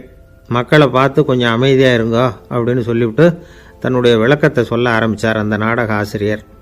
மா அப்படின்னு சொன்னால் திருமகளாகிய லட்சுமி அப்படின்னு அர்த்தம். பா அப்படின்னா கலைமகளாகிய சரஸ்வதி. வி அப்படின்னா மலைமகளாகிய பார்வதி. மா பாவியோர் அப்படின்னா திருமகளும் கலைமகளும் மலைமகளும், இவங்க மூவரும் அப்படின்னு அர்த்தம். இந்த 3 பேரும் வாழ்கின்ற மதுரை புனிதம் நிறைந்தது, சகல செல்வங்களும் நிறைஞ்சது. அப்படிப்பட்ட ஊரில் நான் அணிந்து கொள்ளும் இந்த சாதாரண சிலம்பை யார் வாங்கிக்குவாங்க அப்படிங்கிற எண்ணத்தோடு தான் கண்ணகி அப்படி சொல்கிறா. அதை நினச்சி தான் நான் எழுதினேன். ஆகவே மதுரையை ரொம்ப சிரமப்படுத்தணும், ரொம்ப மோசமாக எழுதணும் அப்படிங்கிற எண்ணம்லாம் எனக்கு கிடையாது. பெருமைப்படுத்தணும்னு நினச்சி தான் அப்படி எழுதினேன் அப்படின்னு விளக்கம் கொடுத்தாராம். இந்த விளக்கத்தை கேட்டதும் எல்லாரும் ரொம்ப சமாதானம் ஆயிட்டாங்களாம். இப்படி விளக்கம் கொடுத்த அந்த நாடக ஆசிரியர் யார் தெரியுமா? அவர் தான் தமிழ் நாடக உலகின் முதல் ஆசான் சங்கரதாஸ் சுவாமிகள். அவருக்கு நகைச்சுவை உணர்வும் அதிகம். 1920ஆம் ஆண்டு திருநெல்வேலியில் அவர் தங்கியிருக்கிறார் நாடகம் நடத்துறதுக்காக. அவர் தங்கியிருந்த வீட்டில் கொசு மூட்டைப்பூச்சி அதிகமாக இருந்திருக்கு. அவரால் தூங்கவே முடியல. அவர் அனுபவித்த தொல்லைகள் ஒரு பாட்டாக உருவாச்சு. வேடிக்கையாக ஒரு பாட்டு எழுதினாராம். மூட்டையும் கொசுவும் ஒரு வீட்டிலே மீட்டிங் போட்டால் முன்னே நிற்க யாரால் முடியும்? கொசு மோகன ராகம் போல சத்தம் போட்டு முன்னே நின்று செய்திடும் யுத்தம். இதை மறுநாள் நாடகத்தில் கோமாளி வேஷம் போட்ட ஒரு சிறுவனை விட்டு பாட வச்சிருக்காரு. எல்லாரும் சிரித்து ரசித்தாங்களாம். சங்கரதாஸ் சுவாமிகள் கல்யாணமே பண்ணிக்கல, துறவி மாதிரியே வாழ்ந்திருக்கார். தமிழ் நாடக கலைக்கு தன்னையே அர்ப்பணம் பண்ணிக்கிட்டவர் அவர்.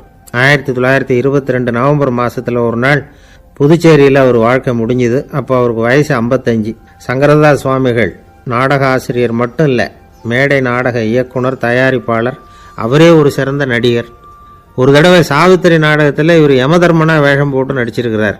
நாடகம் பார்த்துக்கிட்டு இருந்த கருவுற்ற ஒரு பெண்மணிக்கு பயத்தினால அங்கேயே குழந்தை பிறந்துட்டு தான். அந்த நிகழ்ச்சிக்கு அப்புறம் இவர் இந்த வேஷம் போடுறப்போலாம் ஜனங்களுக்கு முன்கூட்டியே எச்சரிக்கை கொடுக்க ஆரம்பிச்சிருவாராம். அதாவது அப்படி யாராவது பயப்படுறவங்க இருந்தால் கொஞ்சம் கண்ணை மூடிங்க அல்லது எழுந்திரிச்சு போடுங்கன்னு. நடிப்புன்னா அப்படிலாம் இருக்கணும். இந்த காலத்தில் நடிகர் ஒருத்தர் சொன்னார், சார் நான் இந்த நாடகத்தில் நடிக்கிறப்போ முகத்தில் நவரசங்களையும் காட்டி நடித்தேன், உணர்ச்சிகளையெல்லாம் நல்லா காட்டி நடித்தேன். அப்படி இருந்தும் ஜனங்கள் வந்து கல்லை எடுத்து மேடையில் வீசிவிட்டாங்க சார் அப்படின்னார். நாடகத்தில் உங்களுக்கு என்ன வேஷம் அப்படின்னு கேட்டாங்க. அது செத்து கிடக்கிற பணமாக நடித்தேன் சார் அப்படின்னார். என்னுடைய நண்பர் ஒருத்தர், அவருக்கு ஜாதகத்தில் நம்பிக்கை உண்டு, அவரே ஜோசியமெல்லாம் பார்ப்பார். என்ன சார் இந்த காலத்தில் இதையெல்லாம் நம்பிக்கிட்டு இருக்கீங்களேன்னு கேட்டால், உங்களுக்கு ஒன்றும் தெரியாது சார், இந்த உலகத்தில் ஒவ்வொருத்தரும் அவங்கவுங்க செய்கிற நல்லது கெட்டதுக்கு தகுந்த பலனை அனுபவிச்சே தேரணும்பார். அது மட்டும் இல்லை, ஒருத்தன் செத்துட்டா கூட அவன் செஞ்ச பாவ புண்ணியங்கள் கூடவே போயிட்டுருக்கோம்பார். அது எப்படி கூட போகும் அப்படின்னு குதர்க்கமாக கேட்டால், அதுக்கு அவர் ஒரு கதை சொன்னார். அது ரொம்ப சுவாரஸ்யமாக இருந்தது. ஒரு ஊரில் ஒருத்தர் இருந்தாராம். அவர் ஜோசியம் பார்க்குறதுல ரொம்ப கெட்டிக்காரரு. ஒருத்தருடைய தலைமுடியை மட்டும் அவர்கிட்ட காட்டினா போதும், அதை மட்டும் பார்த்துட்டு அவருடைய ஜாதகத்தையே சொல்லிவிடுவாராம். அப்பேற்பட்ட திறமை.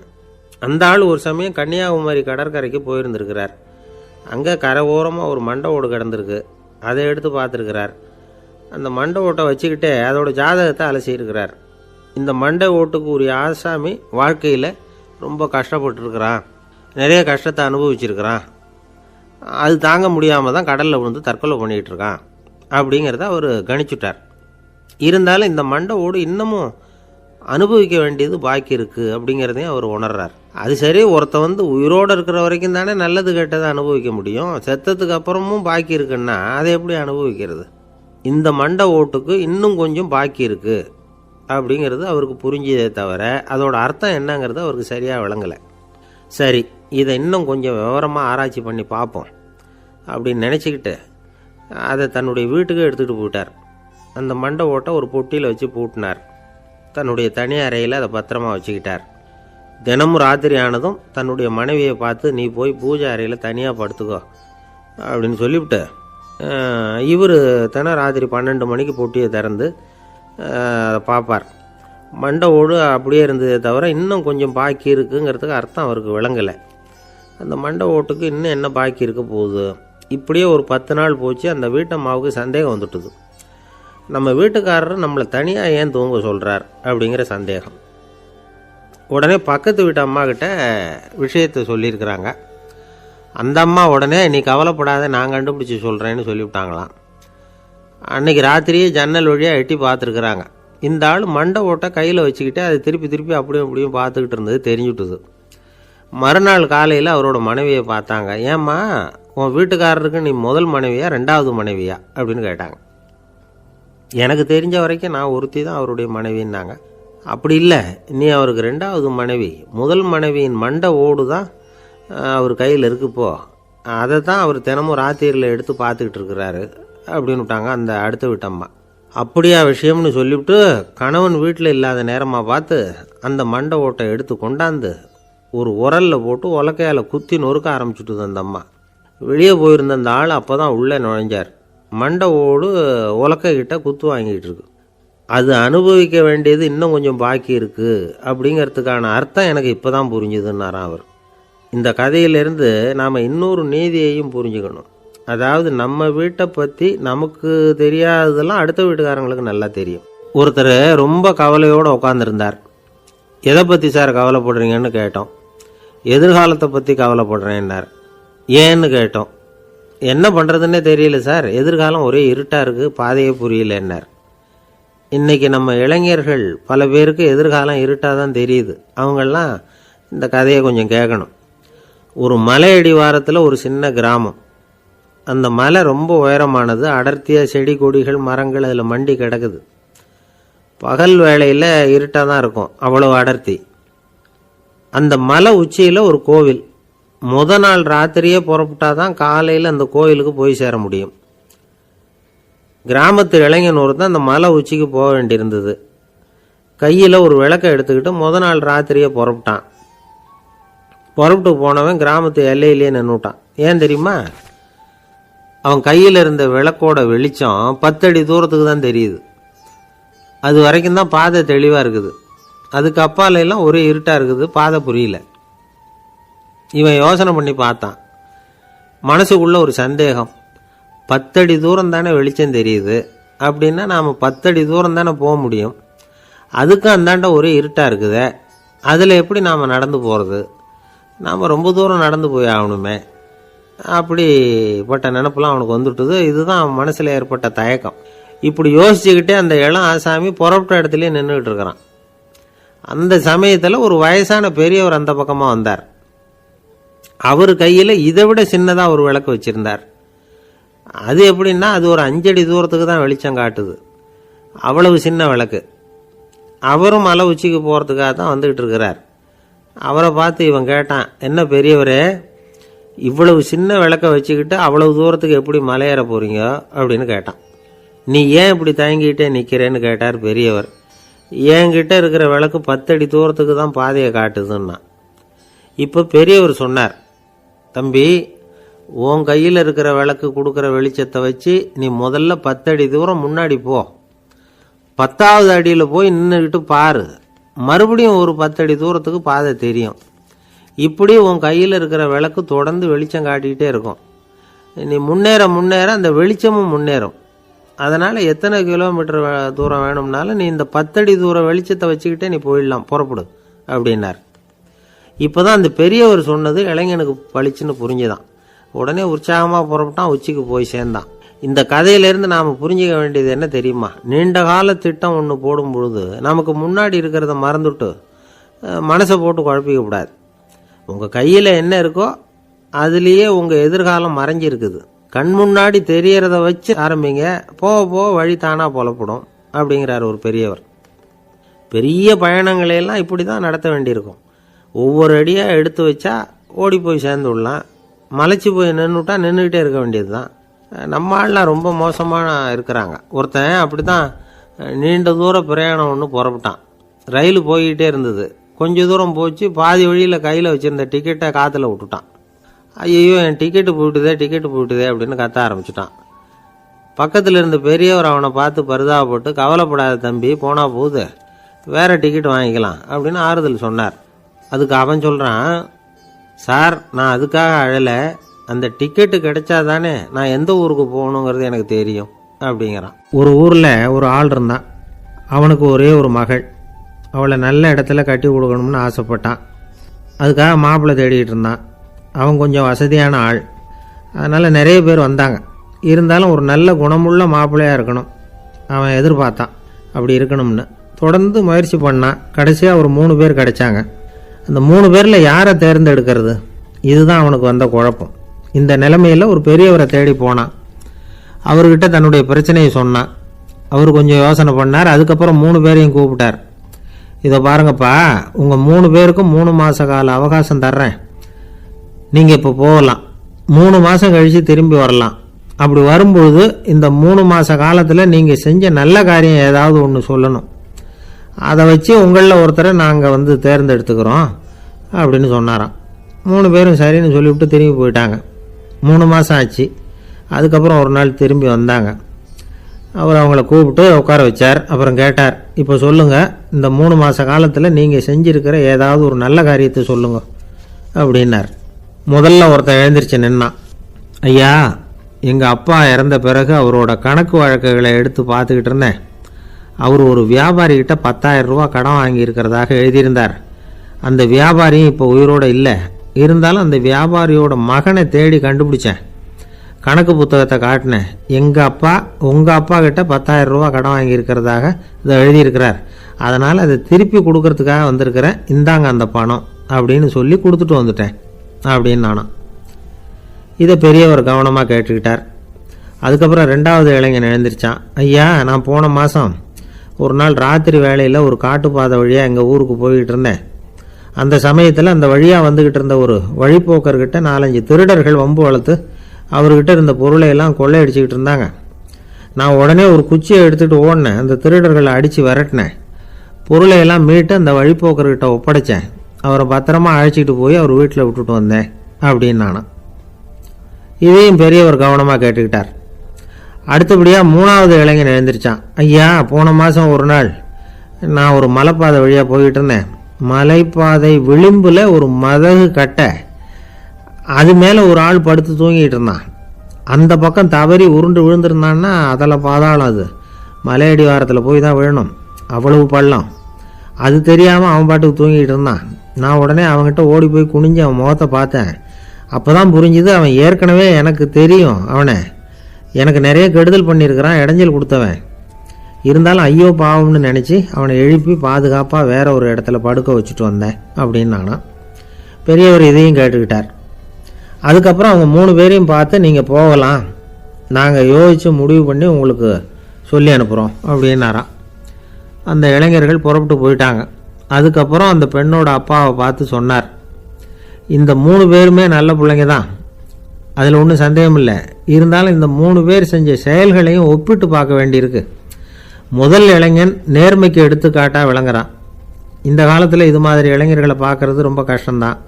இருந்தாலும் அவன் கடமையை தான் செஞ்சான். 2வது இளைஞன் நல்ல வீரன், தைரியசாலி. ஒரு வீரன் எதை செய்யணுமோ அதைத்தான் இவன் செஞ்சான். இவன் ஒரு லட்சிய மனிதன். 3வது இளைஞன் தன்னுடைய பகைவனுக்கே உதவி செஞ்சிருக்கான். அவன் உயிரை காப்பாற்றியிருக்கிறான். பகைவனுக்கு அருள்வதுங்கிறது ஒரு சாதாரண மனுஷனால் செய்யக்கூடிய காரியம் இல்லை. பகையை மறக்கிறதும் பகைவனுக்கு அருள்வதும் தெய்வீக பண்புகள். அதனால் இவனையே உன்னுடைய மகளுக்கு ஏற்ற மாப்பிள்ளையா தேர்ந்தெடுக்கலாம் அப்படின்னு சொன்னாங்களாம். ஒரு நல்ல நாளில் அவங்களுக்கு திருமணம் நல்ல விதமாக நடந்து முடிஞ்சுதான். இது சுவாமி சின்மயானந்தர் சொல்லியிருக்கிற ஒரு கதை. இதிலிருந்து நாம் புரிந்து கொள்ள வேண்டிய ஒரு கருத்து, நமக்கு கெடுதல் பண்ணவங்களுக்கும் நாம் நல்லது செய்யணும். ஆனால் நடைமுறையில் அப்படி நம்மளால் செய்ய முடியறதில்ல. அதுதான் சிக்கல். நம்மால் ஒருத்தங்கிட்ட கேட்டேன், ஏண்டா உன்னுடைய பகைவன் ஒருத்தன் அது மாதிரி ஒரு மலைப்பாத மதகு கட்டையில் படுத்திருந்தா உடனே நீ என்ன நினைப்ப அப்படின்னு கேட்டோம். இது ஒரு அருமையான சந்தர்ப்பம்னு நினைப்பேன் அப்படின்னா. எதுக்குன்னு கேட்டோம். அவனை அந்த பக்கமாக உருட்டி கீழே தள்ளுறதுக்கு அப்படின்னா. ஒரு காடு, அங்கே புத்தர் அவர் பாட்டுக்கு நடந்து போய்கிட்டே இருக்கிறார். அவருக்கு பின்னாடி ஒரு குரங்கு, அதுவும் தொடர்ந்து வந்துக்கிட்டே இருக்குது. புத்தர் திரும்பி பார்த்தார். குரங்கு அப்படியே குதித்து உயர எழும்பி ஒரு கிளையில் போய் உக்காந்துது. ஏன் இப்படி பண்ணுறேன்னு கேட்டார் புத்தர். என்னை சாதாரணமாக நினைக்க வேணாம், நான் மகாமந்தி, என்னால் எல்லாம் முடியும், முடியாதுங்கிற வார்த்தையே என்னுடைய அகராதியில் கிடையாது, என்ன வேணும்னாலும் செய்வேன் அப்படின்னுது. அப்படின்னா ஒரு பந்தயம் வச்சுக்கலாமான்னார் இவர். ஓ வச்சுக்கலாமேன்னுது. வேற ஒன்றும் இல்லை, இப்போ நீ மேலே எழும்பி அந்த கிளையில் உட்காந்தது மாதிரி அங்கேருந்து தாவி என் உள்ளங்கையில் உட்காரணும், அவ்வளவுதான் அப்படின்னார். அப்படி உட்காந்துட்டா என்ன பரிசு அப்படின்னு கேட்டது. அது சொர்க்கத்தில் இருக்கிற மாமன்னன் மரகத சக்கரவர்த்தியை என்னோட இருக்கும்படியாக கூப்பிட்டுக்கிறேன். அந்த சமயத்தில் அவருடைய அரியணை அங்கே காலியாயிடும், நீ அதில் போய் உட்காந்துக்கலாம். பந்தயத்தில் தோத்துட்டா ஒரு கல்ப காலம் இந்த பூமியில் வாழ வேண்டியிருக்கும், அதுக்கு பிறகு தான் என்கிட்ட வர முடியும், என்ன சொல்கிற அப்படின்னார். குரங்குக்கு தாவறது ஒரு பெரிய காரியமா? இது எனக்கு ரொம்ப சாதாரண விஷயம், என்ன இப்போவே தாவட்டுமா அப்படின்னுது. சரின்னு சொல்லி உள்ளங்கையை நீட்டினார். அவருடைய கை தாமரை இலை அளவுக்கு அப்படியே விரிஞ்சுது. குரங்கு சௌரியமாக உட்கார்றதுக்காக. குரங்கு தாவறதுக்கு தயாராச்சு. அதுக்கு முன்னாடி ஒரு சின்ன யோசனை. அதுக்கு இந்த கிளையிலேருந்து அந்த கைக்கு தாவறது எனக்கு ரொம்ப அற்பமான ஒரு வேலை, இது ரொம்ப சாதாரணம், என்னுடைய கௌரவத்துக்கு இது சரியாக இருக்காது. அதனால் நான் என்ன பண்ண போகிறேன்னா, இங்கேருந்து கிளையிலேருந்து அப்படியே உயர எழும்ப போகிறேன். எழும்பி மேல் உலகம் போய் அங்கே ஒரு சுற்றிவிட்டு அதுக்கப்புறம் அங்கேருந்து நேராக இந்த கையில் உட்கார போகிறேன் அப்படின்னு நினச்சிது. என்ன யோசிக்கிற அப்படின்னார் புத்தர். ஒன்றும் இல்லை, இந்த பாயிரம் பார் அப்படின்னு சொல்லி தாவி உயர போயிட்டுது. கொஞ்ச நேரத்தில் வான உலகத்துக்கே போய் சேர்ந்துட்டுது. அங்கே போய் பார்த்தா அங்கே ஒரு 5 பளிங்கு தூண்கள் இளம் சிவப்பு நிறத்தில் நின்றுக்கிட்டு இருக்குது. குரங்கு நினச்சிக்கிட்டது, புத்தர்கிட்ட போய் இந்த பளிங்கு தூண்களை பார்த்தோம்னு சொன்னால் அப்படியே திகைச்சு போயிடுவார், இந்த தூணில் ஏதாவது அடையாளம் செஞ்சுட்டு போகணும் அப்படின்னு அந்த இடத்துல மிதந்துக்கிட்டே நினச்சிது. உடனே ஒரு தூணில் எழுதிச்சு. என்ன எழுதிச்சுன்னா, ஒரு மகா ஞானி இங்கே வந்துட்டு போகிறார் அப்படின்னு எழுதிச்சு. எழுதிவிட்டு அப்படியே கீழே தாவி புத்தரோட உள்ளங்கையில் உட்காந்துது. எப்படி பார்த்தீங்களா என்னுடைய வேலை? வான உலகத்துக்கே போய் அங்கே இருக்கிற 5 பளிங்கு தூண்களை பார்த்துட்டு அதில் நான் வந்த விவரத்தை எழுதி வச்சுட்டு அதுக்கப்புறம் இங்கே வந்திருக்கிறேன் அப்படின்னுது ரொம்ப பெருமையாக. அப்படியா அப்படின்னார் புத்தர். ஆமாம், சந்தேகமாக இருந்தால் வாங்க அழைச்சிட்டு போய் காட்டுறேன் அப்படின்னுது அந்த குரங்கு. அதுக்கு தேவையில்லை, அப்படியே கொஞ்சம் கீழே குனிஞ்சு பார் தெரியும் அப்படின்னார் புத்தர். அங்கே பார்த்தா புத்தரோட உள்ளங்கை தெரிஞ்சுது. நல்லா உத்து பார்த்துது. அவரோட ஒரு விரலில் அது எழுதிய வாசகம் தெரிஞ்சுது. குரங்கு யோசனை பண்ணிச்சு, அப்படின்னா வானத்தில் நான் பார்த்தது புத்தரோட விரல்களா அப்படின்னு யோசிச்சுது. இதை புரிஞ்சுக்கிட்ட உடனே அந்த குரங்கோட கர்வம் அழிஞ்சு போச்சான். நம்ம மனசு தான் இந்த குரங்கு. மனம்ங்கிறதும் ஆணவம்ங்கிறதும் ஒரு நாணயத்தின் ரெண்டு பக்கங்கள். மனம் உள்ளவரை ஆணவமும் இருக்கும். மனம் அழிஞ்சாதான் ஆணவம் அழியும். மனம் அழிய வேண்டும் அப்படின்னு பெரியவங்க சொல்கிறது இந்த அர்த்தத்தில் தான். நம்ம ஆளுங்க சவால் விடுறதெல்லாம் வேறு மாதிரி. ஒருத்தன் ஒரு வாய்க்காலை தாண்டுறேன்னு பந்தயம் கட்டி தாண்ட முடியாமல் வாய்க்காலில் விழுந்து காலை உடச்சிக்கிட்டு கட்டு போட்டுக்கிட்டு வந்தான். ஏன்டா அப்படின்னு கேட்டாங்க. நான் பந்தயம் கட்டின நேரம் சரியில்லை அப்படின்னா. எப்படிறான்னு கேட்டிருக்காங்க. வாய்க்காலில் தண்ணி இருக்கிற நேரமாக பார்த்து பந்தயம் கட்டியிருக்கணும் அப்படின்னானா.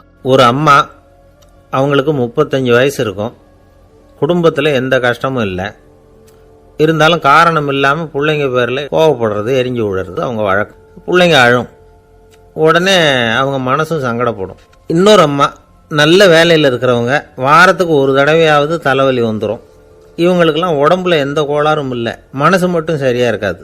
தூக்க மாத்திரை கையில் வச்சுருப்பாங்க. 30-35 வயசுடைய பெண்களுக்கு சர்வசாதாரணமாக காணப்படுகிற மனக்கோளாறு இது. இதுக்கு பேர் மனவாட்டம், டிப்ரெஷன், மனமடிவு அப்படின்னு சொல்லலாம். இந்த நோய்க்கு அறிகுறி என்ன தெரியுமா? மனசில் வருத்தமான உணர்வு இருக்கும். அடிக்கடி அழலாம் போல தோணும். முன்னால எல்லாம் எந்தெந்த செயலில் ஆர்வம் இருந்ததோ அதெல்லாம் குறைஞ்சிரும், அல்லது சுத்தமாகவே ஆர்வம் இல்லாமல் போயிடும். சில பெண்கள் இளம் வயசில் பக்கத்தில் இருக்கிறவங்க கிட்ட கலகலப்பாக பேசுவாங்க, வீட்டை அலங்கரிக்கிறதுல ஆர்வம் இருக்கும். இப்போ அதிலெல்லாம் ஆர்வம் இல்லாமல் போயிடும். எந்த வேலை செஞ்சாலும் சீக்கிரம் களைப்பு அடைஞ்சுடுறது மாதிரி ஆகிடும். நமக்கு யாருமே உதவியாக இல்லை, நம்ம எல்லாரும் கை விட்டுட்டாங்க போல இருக்குதே அப்படிங்கிற உணர்வுலாம் உண்டாகும். தன்னைத்தானே குறை சொல்லிக்குவாங்க. நாம் தப்பு பண்ணிவிட்டோம் போல இருக்குதே அப்படின்னு தோணும். குற்றம் பண்ணிட்டதா நினச்சி கஷ்டப்படுவாங்க. பசி இருக்காது, தூக்கத்தில் தொந்தரவு இருக்கும். அடிக்கடி செத்து போடலாங்கிற உணர்வு வரும். தற்கொலை பண்ணிக்கலாங்கிற எண்ணம் உண்டாகும். சில பேர் தற்கொலை முயற்சியில் கூட ஈடுபடுவாங்க. சில பேருக்கு பலவிதமான உடல் வலிகள் இருக்கும், பலவீனம் இருக்கும், சீக்கிரமாக களைப்படைஞ்சு போடுவாங்க. இதெல்லாம் மனவாட்ட நோய்க்கான தன்மைகள். இந்த மனவாட்டம், அதாவது டிப்ரெஷனை 2 வகையாக பிரிக்கலாமா. ஒன்று தானாக உண்டாக்கிக்கிறது, இன்னொன்று எதிர் விளைவை உண்டு பண்ணுகிற அல்லது நரம்பு சம்பந்தப்பட்ட டிப்ரெஷன். தானாக உண்டாக்கிக்கிற மனவாட்ட நோய் இருக்கு பாருங்கள், அதுக்கு ஏதாவது சூழ்நிலை காரணமாக இருக்கலாம், அல்லது இல்லாமலும் போகலாம். மூளையில் டொப்பாமைன் அல்லது செரட்டோனின் இதோட அளவு குறையும் பொழுது இந்த டிப்ரெஷன் உண்டாகுது. இதுக்கு ஓரளவு பிறவி காரணங்கள் கூட இருக்கலாம். குடும்பத்தில் வேறு சிலருக்கும் வரலாம்.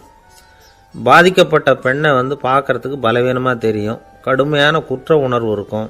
தனியாக இருக்கிறதுக்கு ஆசைப்படுவாங்க. நடு ராத்திரியில் எழுந்திரிச்சு உட்காந்து கஷ்டப்பட்டுக்கிட்டு இருப்பாங்க. கொடூரமான முறையில் தற்கொலை பண்ணிக்க முயற்சி பண்ணுவாங்க. தீ வச்சுக்கிறது, அமிலத்தை குடிக்கிறது, தூக்கில் தொங்குறது. இப்படி தானாக வரவழைச்சிக்கிற மனவாட்ட நோய் மறையக்கூடிய நோய். ஒரு தடவை வந்தால் 3லேருந்து 6 மாதம் வரைக்கும் நீடிக்கும். இடைப்பட்ட காலங்களில் நோயாளி இயல்பாக இருப்பார். எதிர் விளைவை உண்டு பண்ணுகிற அல்லது நரம்பு சம்பந்தப்பட்ட மனவாட்ட நோய் எப்படின்னா, கணவன் மனைவி, மாமியார் மருமகள், இப்படிப்பட்ட உறவு முறை பிரச்சனைகள், தோல்விகள், எரிச்சல்கள், ஆஃபீஸு பிரச்சனை, இப்படிப்பட்ட சூழ்நிலையால் உண்டாகிறது. எல்லாத்துக்கும் மருந்து இருக்குது, மார்க்கம் இருக்குது, கவலைப்பட வேண்டியதில்லை, தைரியமாக இருக்கணும். உளவியல் மருத்துவம் இதுக்கு ரொம்ப உபயோகமாக இருக்கும். சில பெண்களை பாருங்கள், அவங்க எதுக்கும் அலட்டிக்கிறது இல்லை.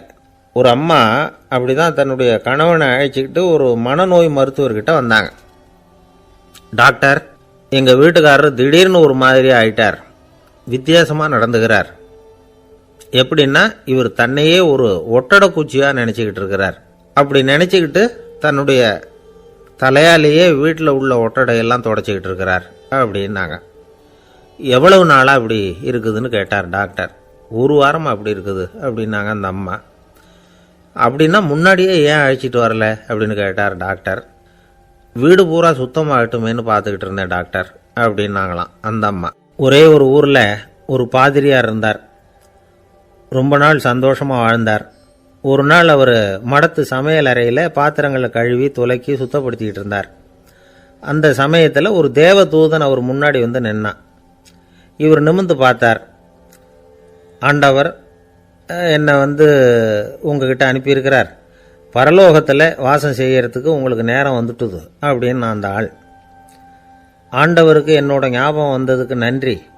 ஆனாலும் இப்போ இங்கே நீயே பாரு, எவ்வளவு பாண்டங்கள் பாக்கி இருக்கு, இவ்வளவையும் நான் சுத்தப்படுத்த வேண்டியிருக்கு. நான் நன்றி கெட்டவனாக இருக்க விரும்பலை.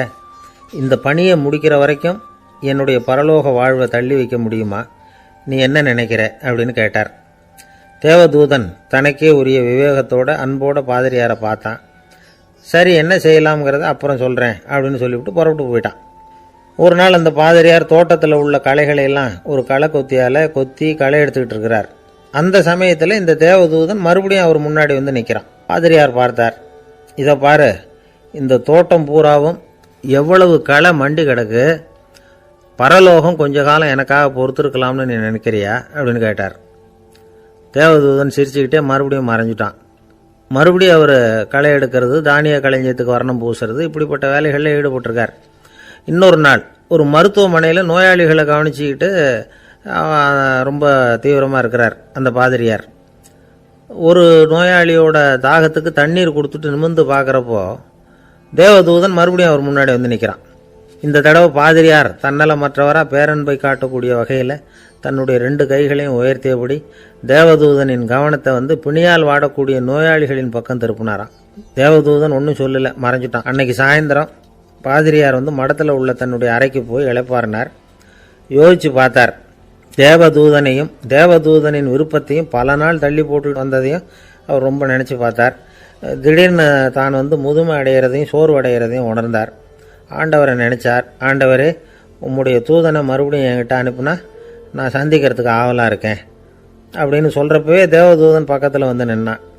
பாதிரியார் நிமிர்ந்து பார்த்தார். நீ இப்போவே என்னை அழைச்சிக்கிட்டு போக விரும்பினா நான் பரலோகத்துக்கு வர்றதுக்கு தயாராக இருக்கேன்னார்.